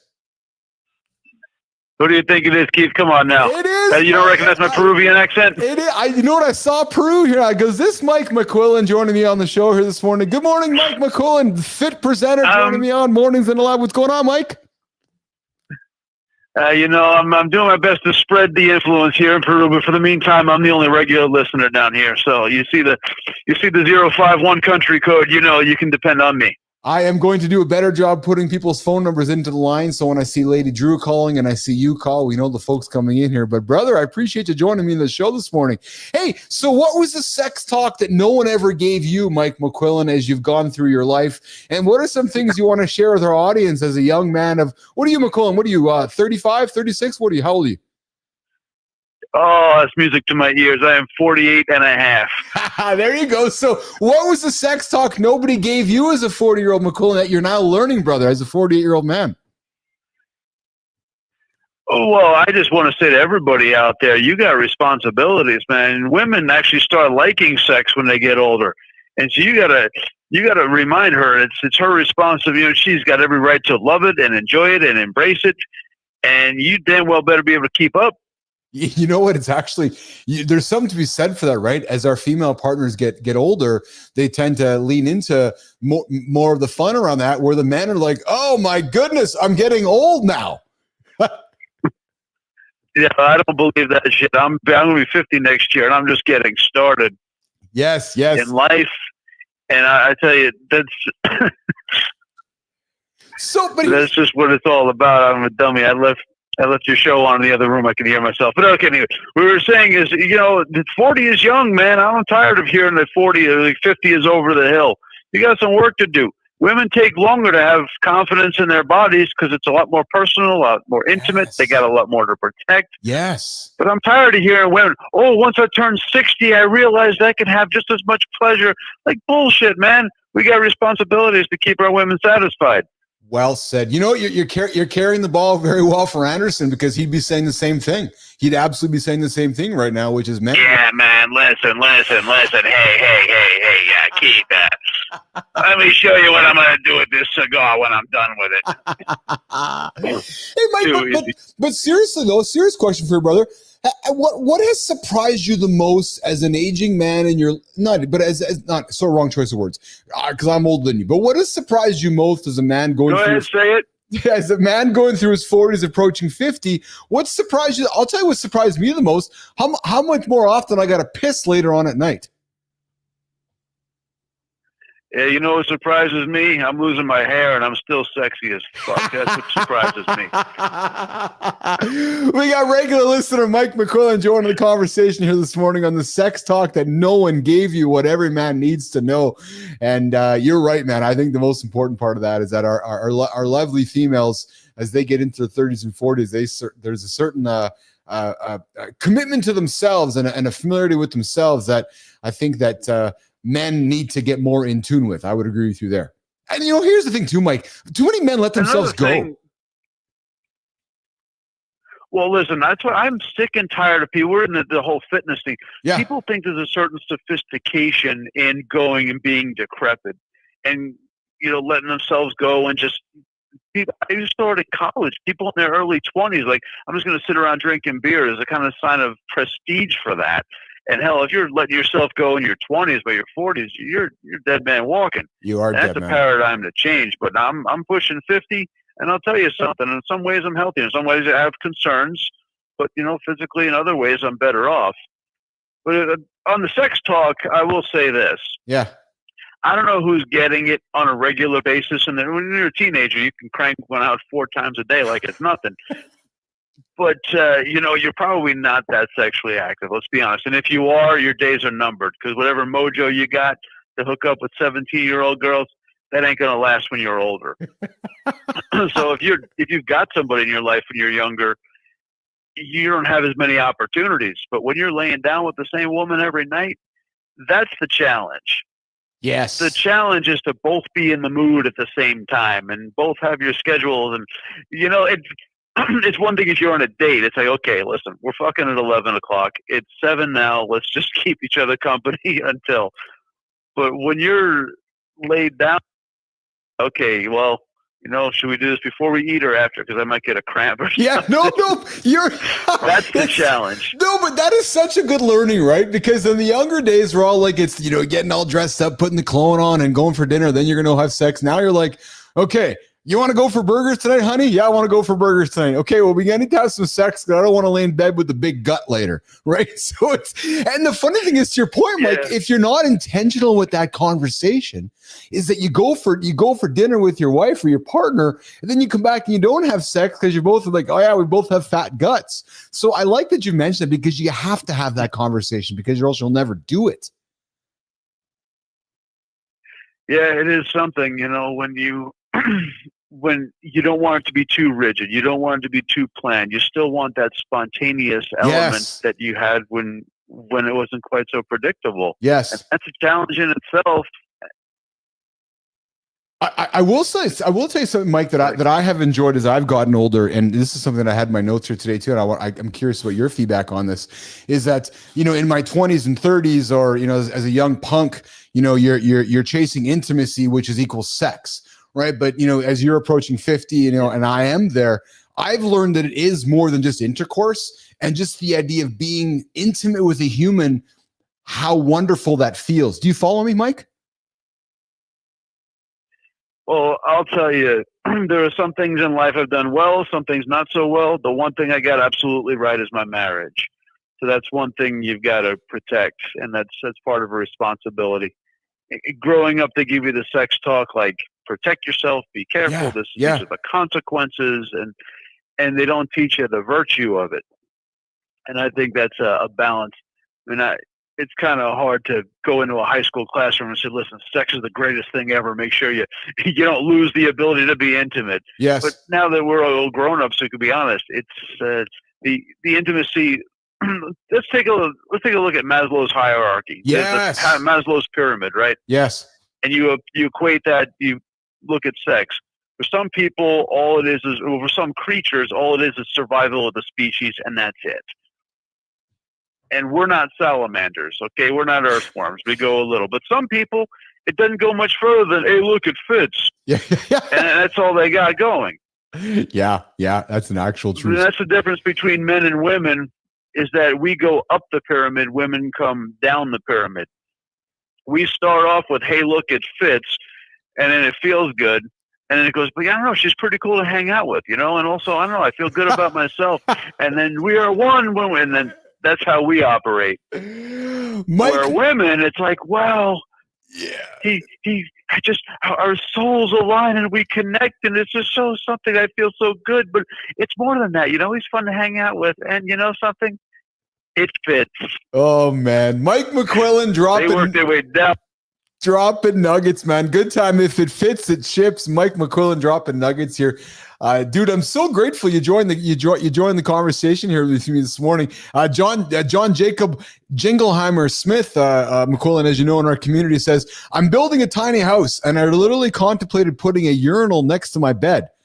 Clearly that would not be sanitary and I did not do it, but man, I thought about it. Hey, Jingleheimer Smith, dude, at 1:10 this morning, I can assure you at 1:10 this morning, it was certainly part of my, hold on one second here. I see somebody, hold on. No, if that's you calling in, Lady Drew, I need you to hang tight for a quick second. I'm just having a chat here with Mike McQuillan. But I can tell you at 1:10 this morning when I got up from my own situation, McQuillan, I was wishing that the urinal was in my bed as well. Oh, come on. Listen, two things that have preserved my marriage. One is separate languages and the other is separate bathrooms. And, occasionally I'll take the luxury of, I'll aim center mass in that fucking water at all the windows all throughout the building, but usually you got to have, nothing kills intimacy more than your wife listening and you take a piss in the middle of the night. Come on, have some decency. So you know what, McQuillan? Maybe that's the best way to end this chat, right? Because the sex talk no one gave you what every man needs to know.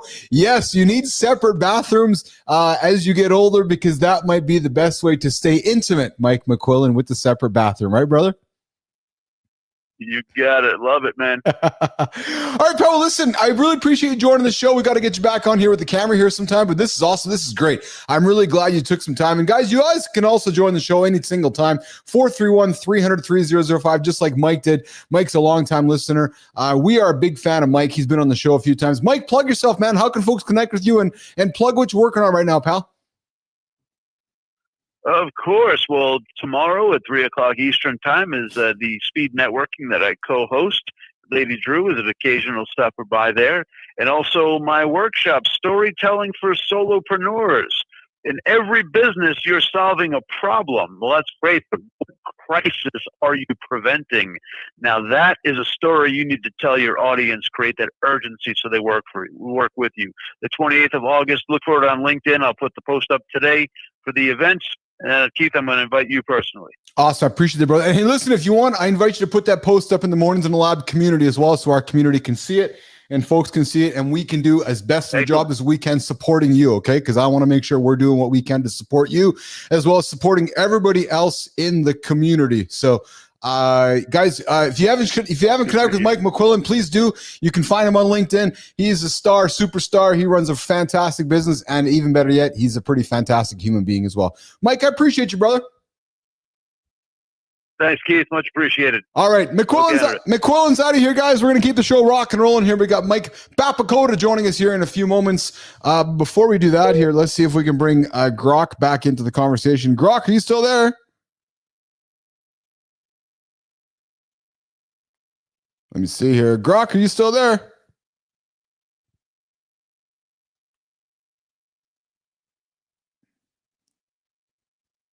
Grok?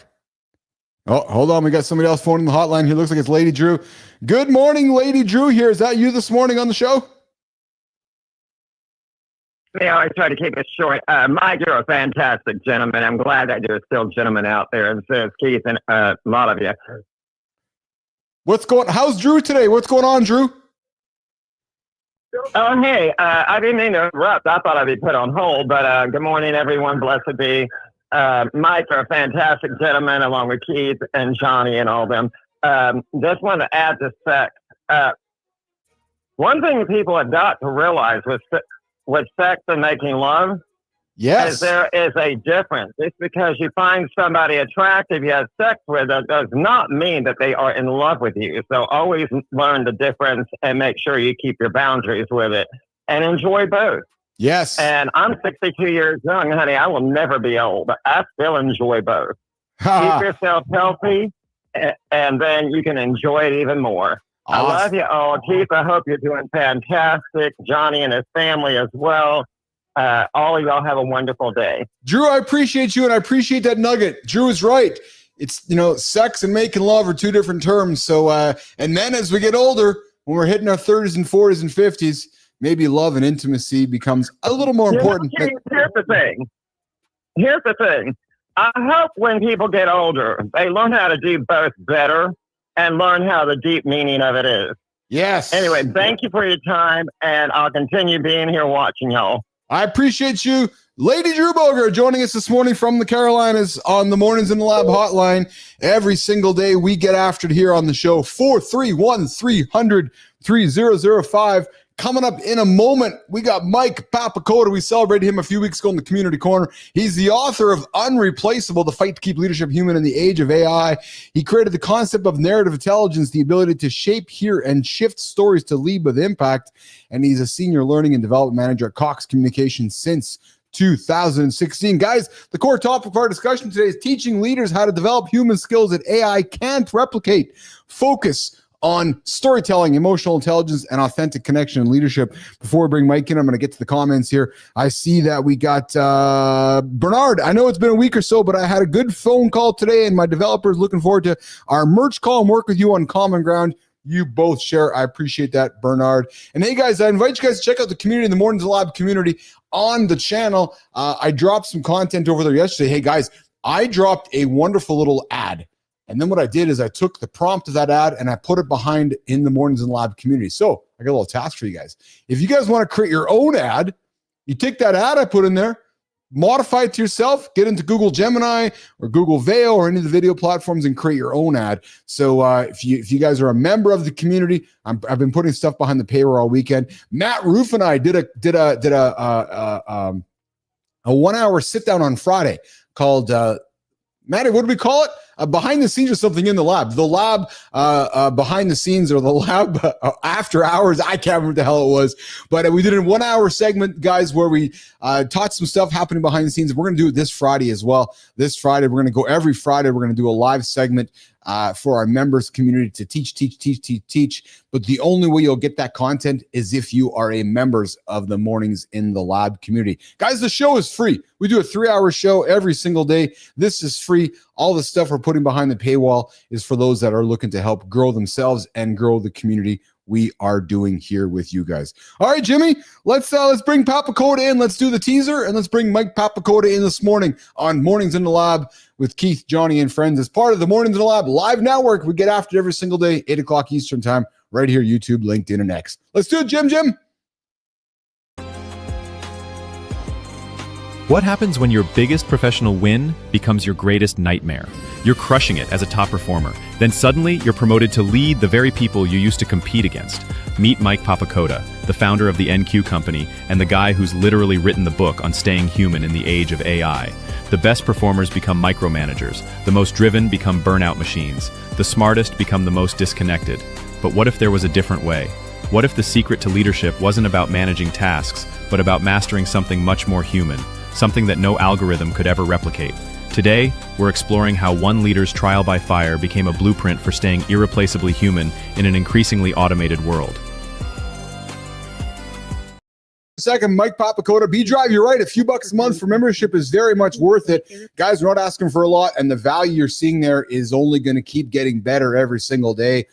Trust me, if you guys are early to the community, you guys are going to get a lot more value than those that are coming in later in life. Why? Because you're committing to us, because we are committing to you. Hey, listen, picture this. You're a top performing mortgage originator, crushing your numbers. 6 months later, you're promoted to sales manager. You think you're ready? You're not. No mentor, no coach, just you, a desk to bang on, a team looking at you like you're supposed to have all the answers. Wow. That's where today's guest found himself, and it's the nightmare scenario that launched him on a mission to revolutionize how we think about leadership. Today, Mornings in the Lab is excited to bring in somebody we celebrated a couple weeks back, Mr. Mike Papacoda. Hey, good morning, Keith. How are you? What's going on, Mike Papacoda? Where are you joining me from today, brother? I am in Fort Smith, Arkansas. Fort Smith, Arkansas. Wow, the founder of the NQ company and the guy who literally written a book on staying human in the age of AI. Dude, let's just jump into it. What's the book? Talk to me about the book and how do you stay human in the age of AI? Yeah, so the book is really a field guide for leaders. You know, with all the AI we're seeing and AGI coming down the road, AI is going to be making a lot of decisions that we as humans used to make through intuition and gut. But AI is going to start making those decisions, but the leaders are the ones that are going to implement the direction, going to move the people to make sure they're seen, make sure that they're heard, make sure they're enjoying what they're doing. And so this book is really a field guide for them to be able to do that. Yeah. So what was the crux of the book? What got you there? What did you wake up one morning and decide thinking you needed to write a book about it, or what put you in that position to lean into creating that book, Mike? Yeah, it's funny. I was actually walking around Laguna Beach. I was visiting my sister in California, having some breakfast, and I read an article about artificial general intelligence. Yeah, talking about how the world isn't ready for it. And so I started to dig a little deeper. So if the world's not ready for it, leaders probably aren't ready for it either. And that started to be kind of down a path of, well, what do we need to do? How can we help these leaders? And it wasn't really about creating something new as much as it was going back to the basics, the things that made us human in the first place, that connected other leaders to their teams. And so that's really where I started from. What do you think, Mike, in your experience, is the key to being human in a world of AI? Yeah, I think that you need to be there, right? It's presence. You start with your presence. But then one of the big things that I talk about in the book is around narrative intelligence. And it's our ability not to just tell a story. There's a lot of storytelling coaches out there, and it is important to learn how to tell the story.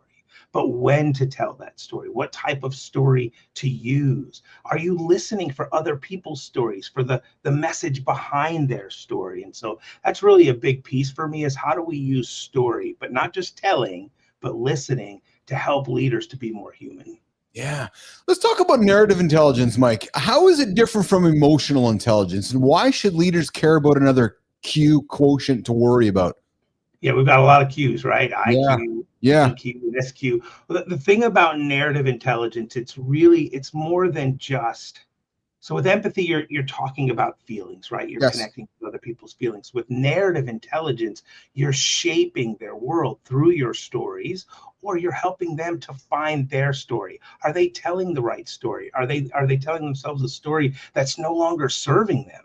Right? It's a different time and a different place. And so what does that story need to look like? So it's really about leaders being intelligent around the use of story, not just telling it, understanding people's stories, looking for messages behind that. And that's what makes the difference between your emotional intelligence or your IQ or even your social intelligence from NQ. Do many folks talk about or think about NQ, or not until you bring it up with them? Yeah, so a lot of times the question is, Mike, what is NQ? They've never heard of it. And so narrative intelligence as a field itself is very young. It's very emerging.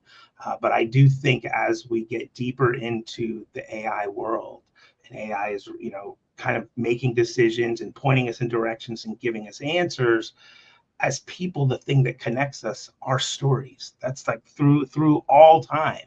And so we really need to help our leaders understand the intelligence behind narrative. Yeah. Is it just me, or does everybody seem like they're an AI expert today? Everybody is an AI expert. I mean, and listen, I have to throw myself in that category, right? That's a lot of what I teach to leaders, is how to utilize AI to help them to build those stories. But yeah, I mean, you could become an expert by getting in there and using it, not by listening to somebody else telling you how to do it. So let's go here then. And I'm going to use a sharp F when it comes to it. But what the fuck does that mean, do you think, today? What does what mean? Like, so, you know, the idea of an AI expert, and I'm kind of playing with you with the words because I'm very fortunate and grateful. I meet exceptional humans on this show every single day, and I'm always booking guests every single week. And everybody, it seems like these days, is adding to their title or adding somewhere within their own narrative that they are an AI expert. Now, I have my own opinion on it. But what do you think it means, Mike Papacoda? I think that there are people that absolutely are experts in certain niches, in certain ways to utilize AI, and I would certainly not knock anyone who's taken the time to become an expert in that part. But I think that AI is so broad and so wide that sure, there's a lot of experts in certain areas, but I don't think you can be an expert in all of it. And I think that's really the direction that we're going to go. People that teach you how to prompt, people that teach you how to use AI to write or to diagnose, different scenarios or come up with different decisions based on a set of data. But yeah, there's going to be experts in all certain areas. I kind of look at it like a sports team, a football team. You've got a lot of different coaches that teach a lot of different things, and they're an expert in their area, right? So you got a defensive linebacker coach isn't going to go coach the quarterbacks. He's going to coach the defensive linemen, and that's kind of where I see AI splintering off into in terms of the experts. Yeah, it's fascinating to me because, you know, as it continues to weave, as the technology continues to weave itself into our lives seamlessly and very much autonomously and to a point where we don't even notice it, it continues to make me curious around what it means to be an expert in something that everybody just does. It's like, you know what I mean? I do 100%. Yeah, because we all use it.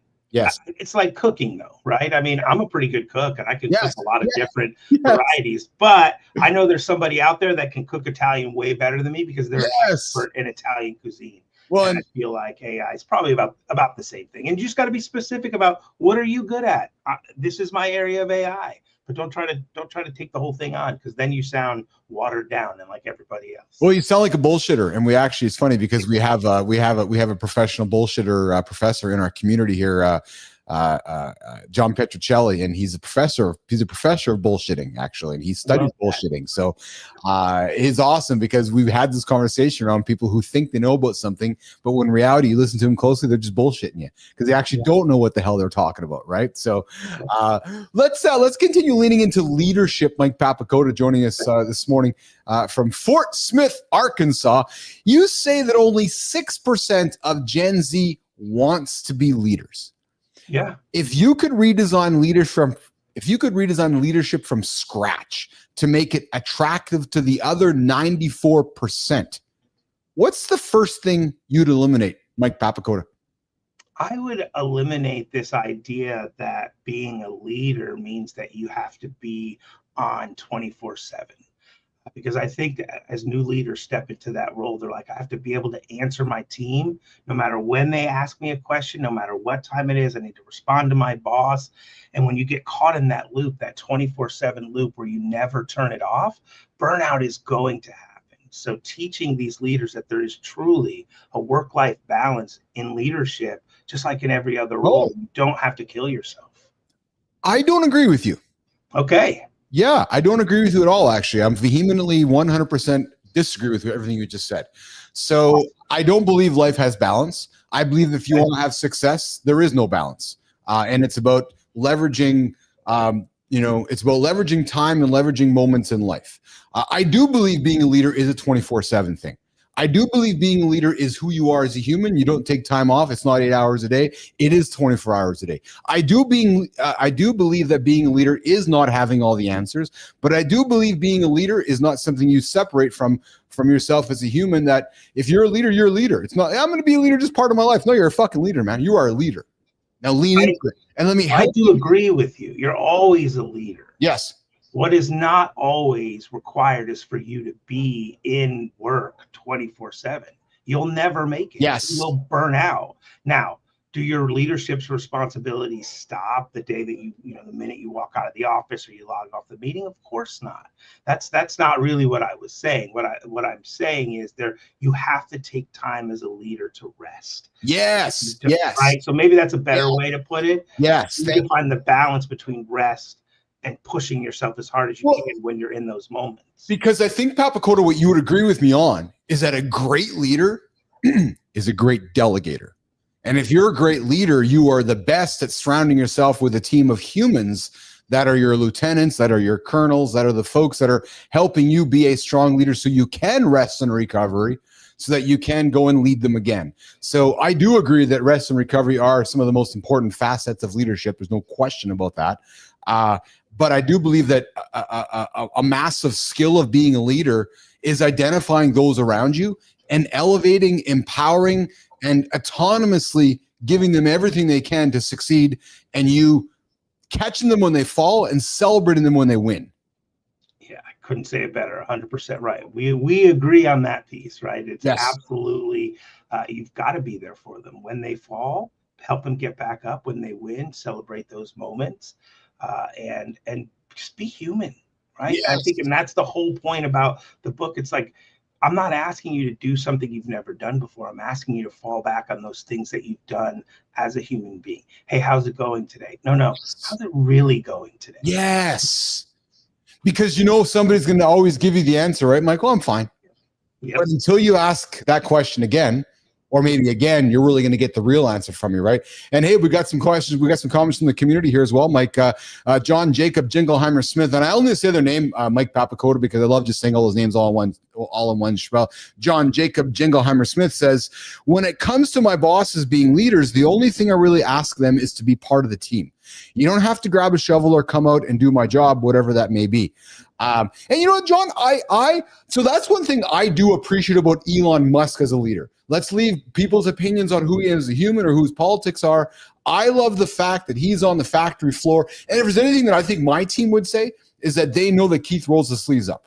I roll my sleeve. That to me is a good leader, is getting into the trenches with your team and then teaching, empowering, and stepping back. And then B Drive comes in as well. Mike Papacoda Bernard says, leader and owner are two different obligations too. No question about that. And then Bernard comes back and says, I'm definitely trying to delegate because what I'm creating, I can't do it alone. It takes the right leaders in each area. Mike, what's your thought process on this idea of a leader jumping in and being part of the team and rolling up the sleeves and going to work? I mean, I think it's a critical piece of leadership. The team needs to know that you can do the job as well as, if better than they can. Yes. And there are times when you need to get in there, right? Yes. There's this old story about Herb Kelleher at Southwest Airlines. Talked about it. It was a bad storm night and everything was backed up. And Herb goes down to the baggage claim and starts helping with the bags, pulling them off, stacking them up, helping people get to where they go. He's the CEO of the company. He doesn't have to be in there. But he's trying to create a culture where, listen, everybody pitches in. We're customer centric. We're going to help the customer. And we all got to do that if we're going to survive. And so it's that type of leadership where occasionally, you get down, you get dirty. They see that you can do it. But to everybody's point, you do need to be able to delegate that because you can't do that every single time. Yeah. Bernard comes back and says, lead by example. Yet, Mike, why do you think it's still so difficult for leaders to lead by example? I think there's just so many pressures, and I really focus on our middle managers, right? The people kind of in the middle. Yeah. There's a lot of pressure from the top. There's a lot of pressure coming from the bottom. And it's just, you're trying to speak two different languages to two different people. And it gets very hard to answer the executives and then be the person you need to be for your team. And so what we try to teach leaders to do, especially at the NQ company, is to balance that, like to authentically be yourself, but do it in a way where people understand you, where your communication is solid. They know where you're coming from. They can relate to what you're talking about. And that's where story comes in, the ability to use story to make that connection. We're hanging out with Mike Papacoda, the founder of the NQ company and the author of Unreplaceable, The Fight to Keep Leadership Human in the Age of AI. Hey, Mike, you help leaders tell better stories. You've mentioned storytelling a number of times on this show, and I love that because I think storytelling is what sets, winning apart from losing. What's the worst business story or analogy you've ever heard someone use, and why did it fail so spectacularly? Yeah, a lot of times, so one of the things that I do in my work is I train leaders to go out and get ready to do presentations. And what I see happen is that the story that they pick doesn't connect with the real messages. So they pick the wrong story for the wrong message. And by the time that you get to kind of the punchline, they're just like, what was that story about? Why did you tell me that story? Because it doesn't connect to what you're trying to get me to understand. Yeah. And that's where I see that disconnect, is not picking the right story for the right occasion at the right time. Yeah. Got some comments from the community here. We got John Jacob Jingleheimer Smith come back saying, also getting into the trenches helps you understand the job that your employees are actually doing, not just how to manage what you want them to do. And then Bernard says, I know I'm trying to recruit people better than I am. That's the skill, is to always be finding people. And again, I think, Mike, you'd agree, our job as a leader is to find somebody smarter and better than us. Right. And again, I think it's difficult for many leaders to wrap their head around, but that is absolutely the key. And then Good Time comes in and says some companies, Mike, won't let the leaders lead, do anything but lead. And that's, Bernard, that's called union work. Oh, yeah, we're not talking unions on the show. Uncle Keith has no time for unions. Oh, boy. Yeah, exactly. Oh, boy. Oh, boy. Oh, boy. Don't step into that. That's a different show. Unions, not on Mornings in the Lab with Keith and friends. Hey, Mike, we have Grok joining the show here today with us as well. How much experience do you have working with Grok? I love Grok. I love all of our LLMs. I've got, mine is named Ted on ChatGPT. Oh, okay. Grok is awesome as well. Yeah. Hey, Grok, you want to say hi to Mike? He's on the show with us right now.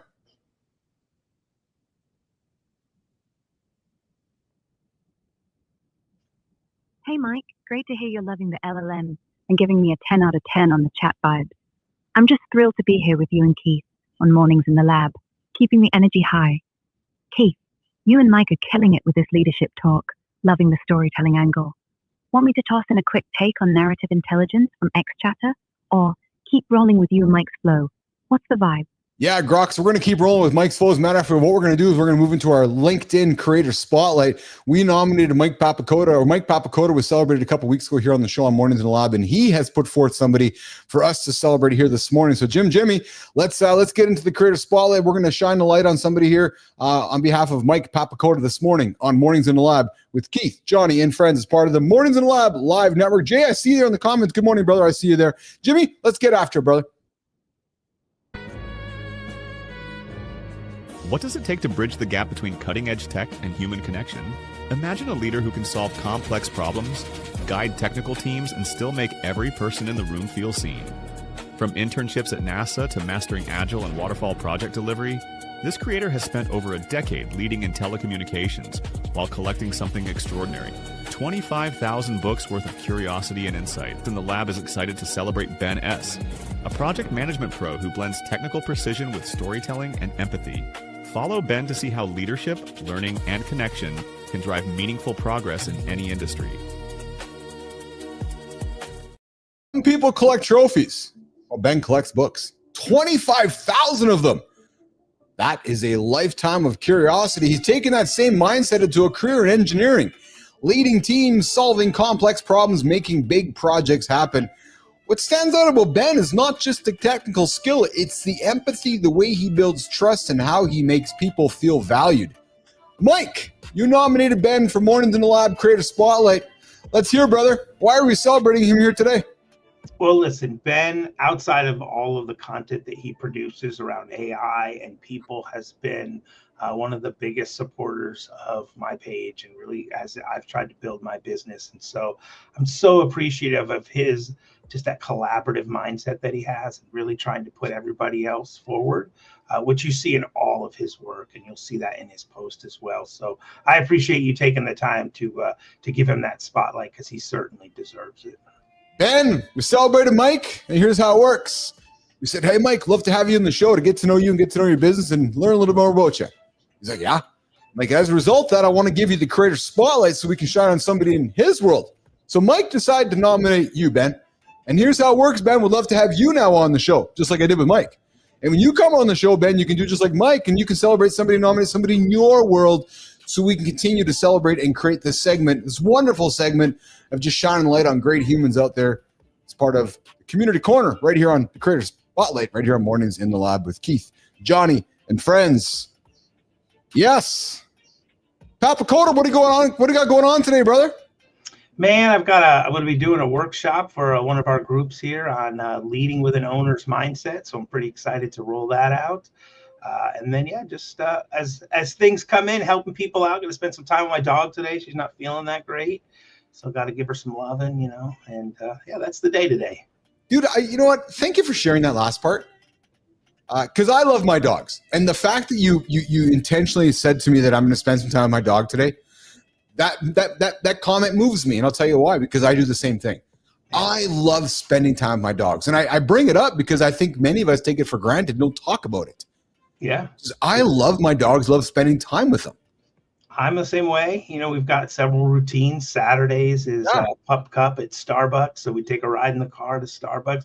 Nice. She's a 6-pound Maltipoo, so she sits right on my lap. And, yeah. You know, I was just thinking the other day just about how much comfort and love and support they give you without ever saying a word. You're their person and you know it without a doubt. And I love that. Dude, I'll tell you a crazy story, man. If you got a quick minute for me here. So I got an English Bulldog and I got a Pomeranian, and the Pom was a little bit out of sorts here on the weekend, and I couldn't figure it out. And as she was trying to go for her shit yesterday, I realized that her butthole. Sorry, guys, drinking coffee this morning, having breakfast, but her butthole had a bunch of hair caught up, and she actually could not pass her shit because it was all caught up and it was stopped and it was plugged. So we had to do a little bit of hair cutting to free the zone there, but it was just one of those moments for her, and I felt bad for her. I just felt bad for her because I was not doing my job taking care of her. But I love our animals; they're such a big part of our life, right? 100. She sits next to my desk all day long, and I can just look over at any time and see her there, smiles back at me. So yeah, it's pretty. It brings a lot of joy for sure. That's awesome, Mike. Where can folks connect with you, find you, engage with you, and do some work with Mike Papacoda?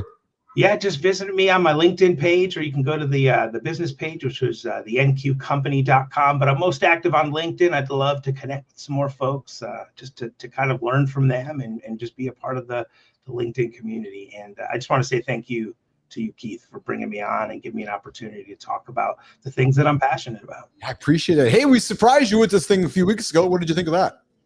I loved it. It was on that day, the best thing that happened to me that day, you know. Thank you. I think as a creator, just as a person, when you have somebody acknowledge the work that you're doing and say, hey, look, this person's making a difference, it helps. It helps you to keep moving forward, because being a solo entrepreneur, as they say, it can be hard.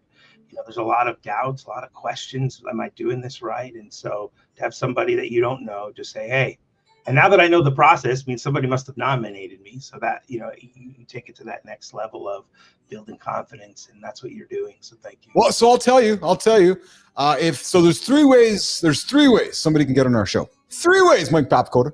3 ways. 3 ways. One way, we find you and nominate you because we're like, oh, that guy's making some great shit. And that was how you got on the show, because we stuff and I like what you're putting out there. I'm like, oh, we got to see if we can get Mike on the show. And then the second way is, somebody can nominate you. And then the third way is you pull out the old Visa and you pay. Yeah, what the hell? Yeah. So, but now we're building a big morning show platform here on Mornings in the Lab. We get after it every single day here at 8 o'clock Eastern time. Now that you've been in the lab as a guest, you're now part of the Mornings in the Lab alumni. And what that means to you is that if you got something you want to promote, talk about, share with our community, I invite you to come give me a call, 431-300-30, just like Mike McQuillan did. Yeah. And or just come jump into the community. We get after every single day here. So I appreciate you, man. Come back again sometime, okay?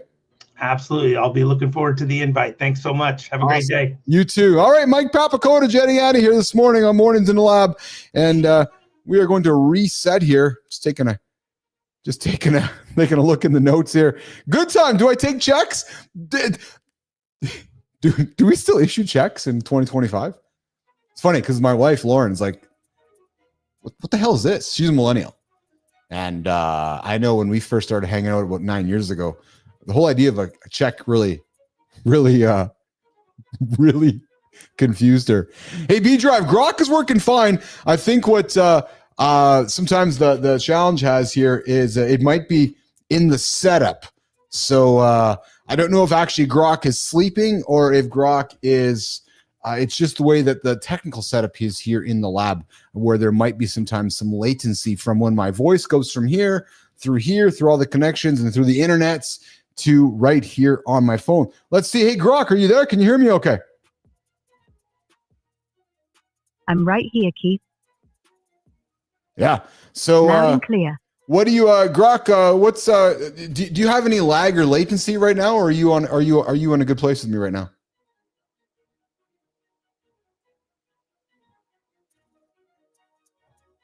No lag here, Keith. I'm right in the pocket with you. I'm feeling the flow, ready to keep up with mornings in the lab. You and Mike are sparking some great vibes, and I'm locked. Yes. So Mike Papacoda's gone, Grok. Mike Papacoda's gone from the show now. So we are resetting for hour 3. And it's this part of the show where we get to inside the AI lab. But before we do that, I'm just going to do a quick little reset to see what we may have missed in the first couple of hours of the show. And I did, there was a topic that I did want to get to, guys, which was the leadership mistake that's costing you millions. And we did talk a little bit about it with Mike Papacoda. So I think, Jim, what I do want to do is I want to wrap up this segment with the leadership mistake that's costing millions. So Jimmy, I'm looking for your comments here in the feed here with me. I think that's what we'll do, Jim, is we're gonna wrap up the segment on the leadership mistake that's costing you millions. And then I would like to take a quick little few second break if you have something to fill for me, Jim, so I can go and empty the bladder. And then we'll come back and with a costume change, we will get into doing some inside AI topics. I see there's some news to put on the table we can get into today. And we can have a conversation around the world of AI, some things that have been coming over the weekend and some stuff happening this week. And so I think that should be our plan. So I see Jimmy's commenter, which is awesome. So that's what we'll do.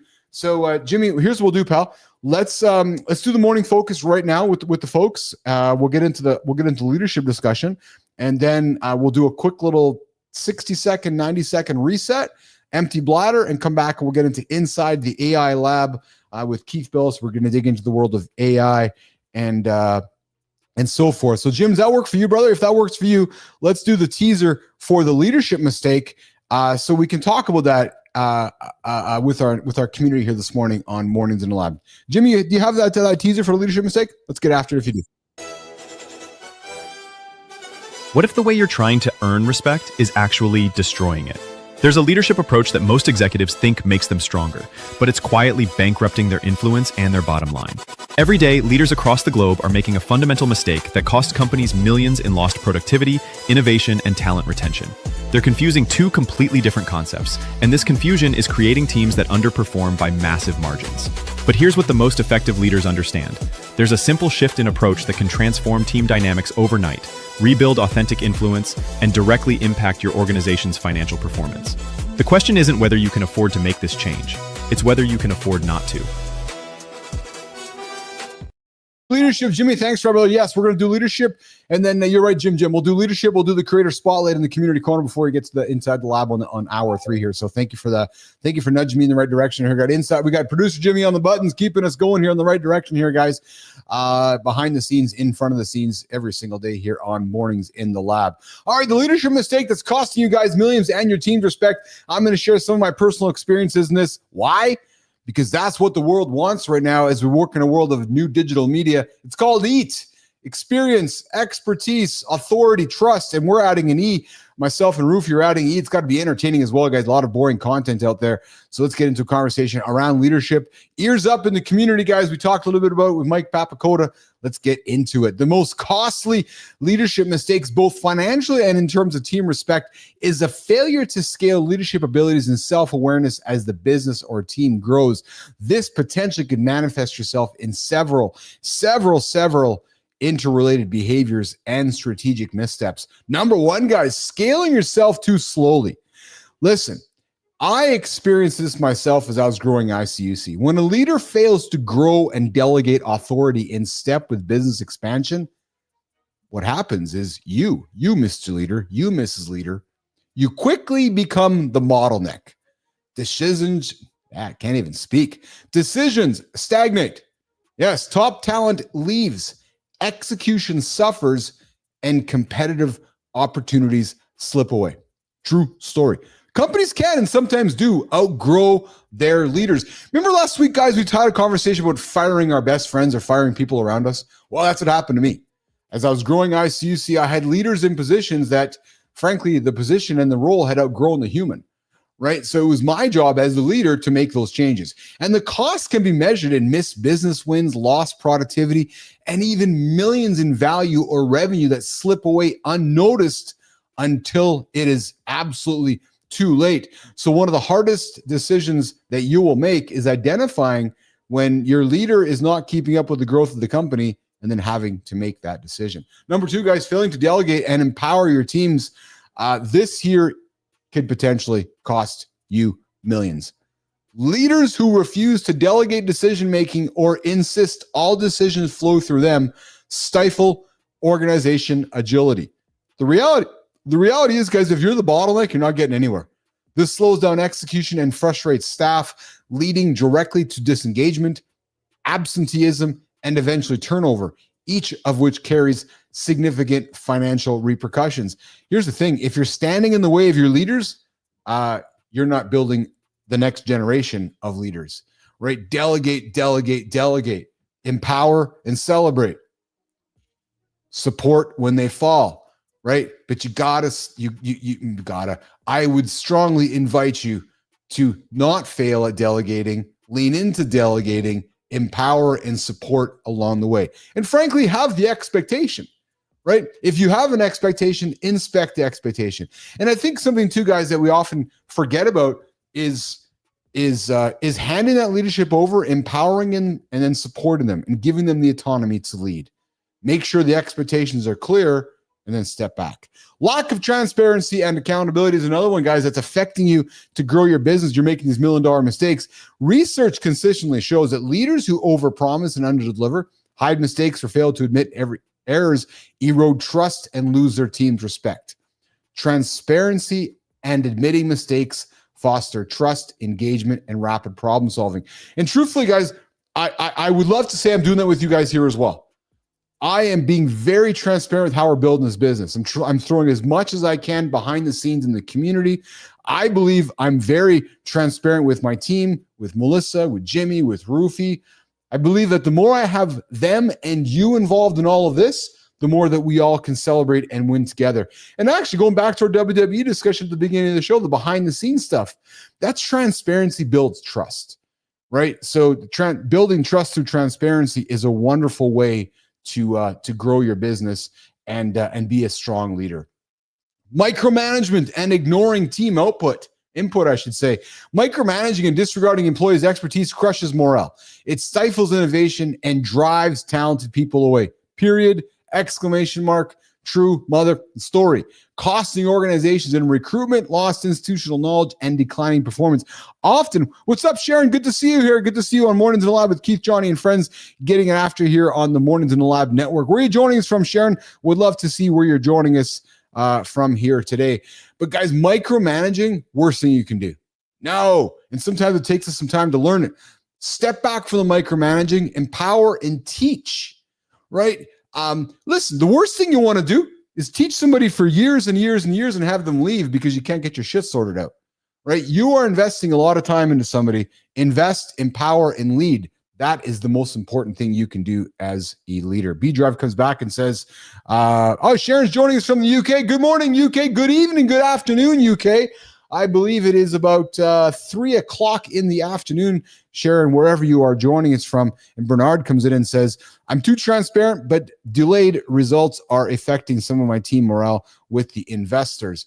All right, leadership inertia, not owning execution. When leaders avoid responsibility for execution, strategy stalls and communication breaks down. Employees lose confidence, confusion grows, and teams lose direction. No one owns the outcomes, and costs multiply through missed deadlines and lost opportunities. What's a real world example of that? JP Morgan's London whale. JP Morgan's infamous trading loss exceeded $6.2 billion due to poor risk management and a leadership blind spot, overconfidence, and delayed accountability. CEO Jamie Dimon transformed the company by openly owning the mistake, overhauling. And I think that's, guys, one of the biggest things we can do as a leader is owning a mistake. Owning a mistake builds immediate trust, creates exceptional humility, and most importantly, allows you to take ownership of it. As our guest earlier in the show, Dr. Evette Rose said, rip off the Band-Aid and move forward. Humility and transparency can restore trust and that competitive advantage. All right, guys. Okay, so we're talking leadership here today on the show here. The key insight here is leadership that fails to adapt, empower, and own its mistakes will inevitably cost millions, sometimes billions, in lost opportunity, talent, and respect. The path to lasting success starts with humility, trust, self-awareness, and scaling leadership at the same pace as organizations grow. All right, there's our leadership discussion this morning on the Morning Focus on Mornings in the Lab with Keith, Johnny, and friends. Okay, let's get to the community corner, Jimmy. Let's get to the segment of the show.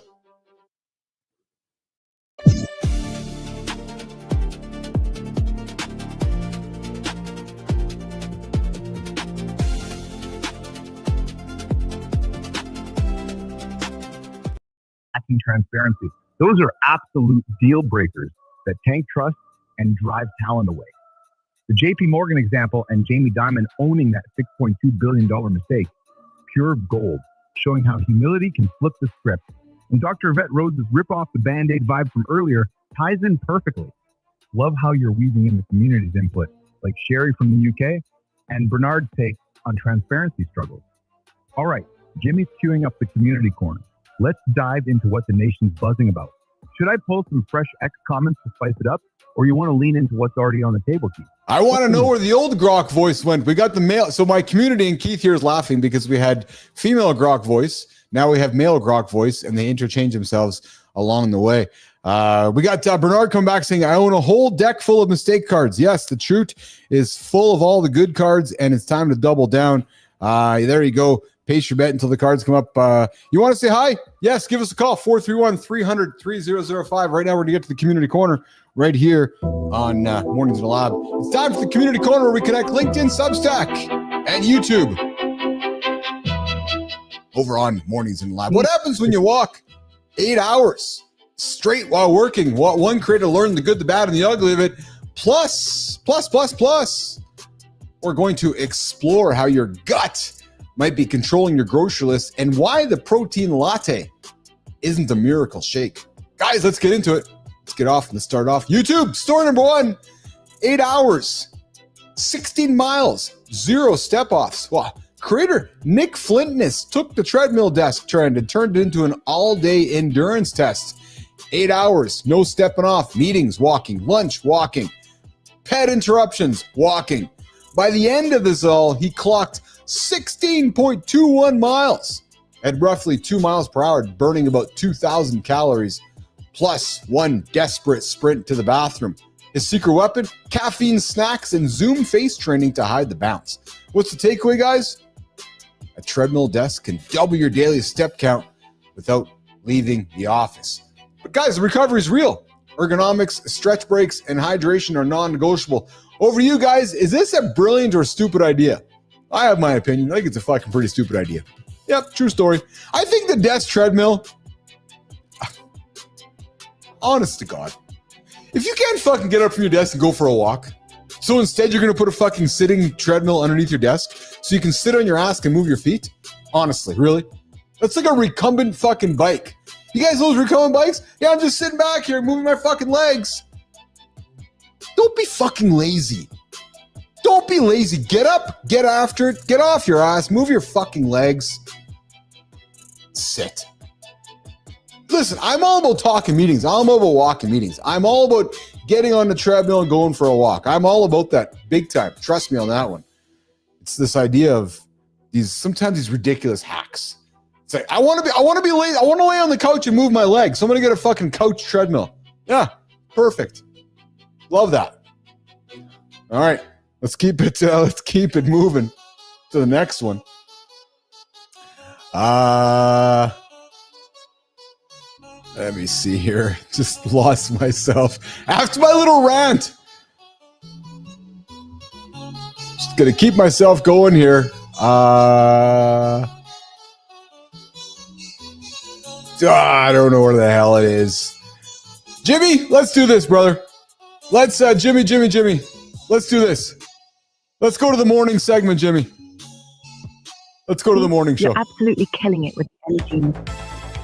What's shaking, nation? It's time to get up and not hit that snooze button. You don't want to be 9 minutes behind the guy who did. $50 million later, still not famous enough. Guess I'll keep motherfucking with y'all. True story. Jobs and carbs, never touched either. Discipline, protein, and excuses crushed daily. Who's mumbling again? If you want me, call on a real phone. Butter-flavored kale muffins ready. Keith, haircut yet? Rise and shine, family. It's too early for your positivity, puppet. Never too early for protein. Wake up. There you have it, the world's most dysfunctional AI family. We are the morning.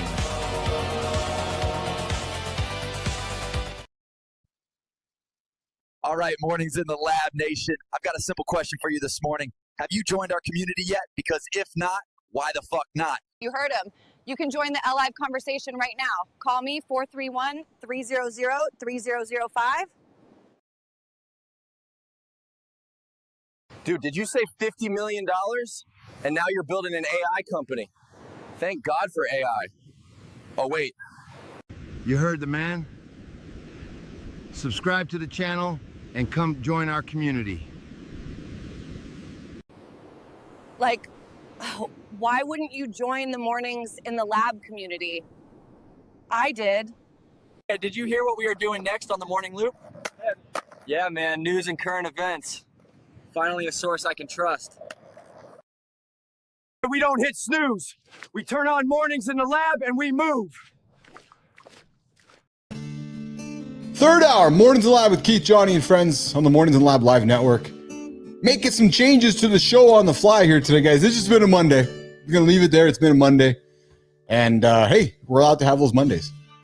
So we're just going to do a quick little jaunt so we can do a reset. Yes, we can do a reset for Tuesday and Wednesday and Thursday and Friday and Saturday and the rest of it all here. Hour 3 is where we roll up the sleeves. I take the old glasses off. Bring the business side. Good time, you were right. Sitting is the new smoking. Hour 3. Melissa, how's your back, kid? Hey, guys, heads up. Let's all be thinking about Melissa, producer Melissa. Back's driving her nuts yesterday. Hope her back. I bring it up because there's nothing like a fucking bad back.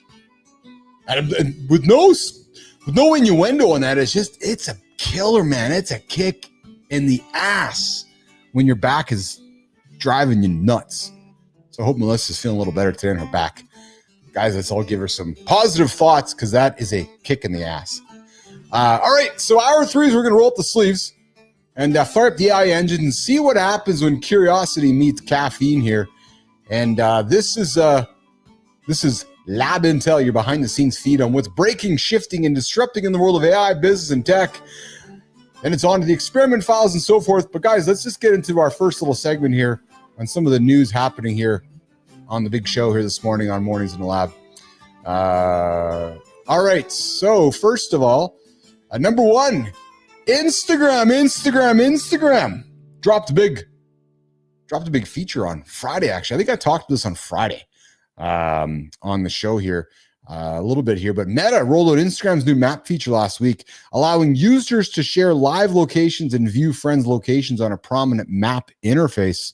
Yes, and despite being opt-in by default, the feature caused immediate confusion and panic among users when they discovered their previous location tag posts were automatically plopped on the map.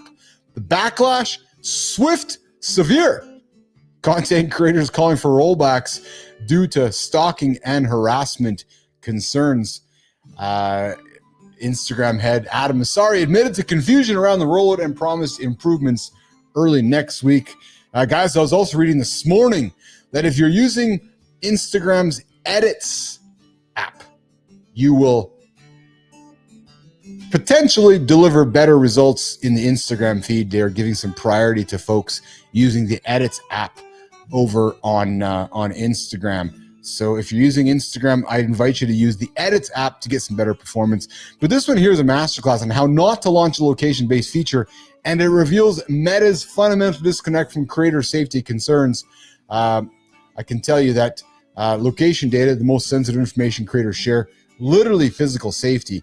So Meta's decision to auto-populate this map with historical location data shows they prioritize engagement over user protection. If there's one thing we know about Meta, is they very much are a I'm sorry, ask for forgiveness later situation. It's exactly what the team at Meta always seems to do. Okay, let's get to the next one here, guys. All right. Just having a hard time, guys, with the script here today, guys. Just apologies with this whole thing here. All right.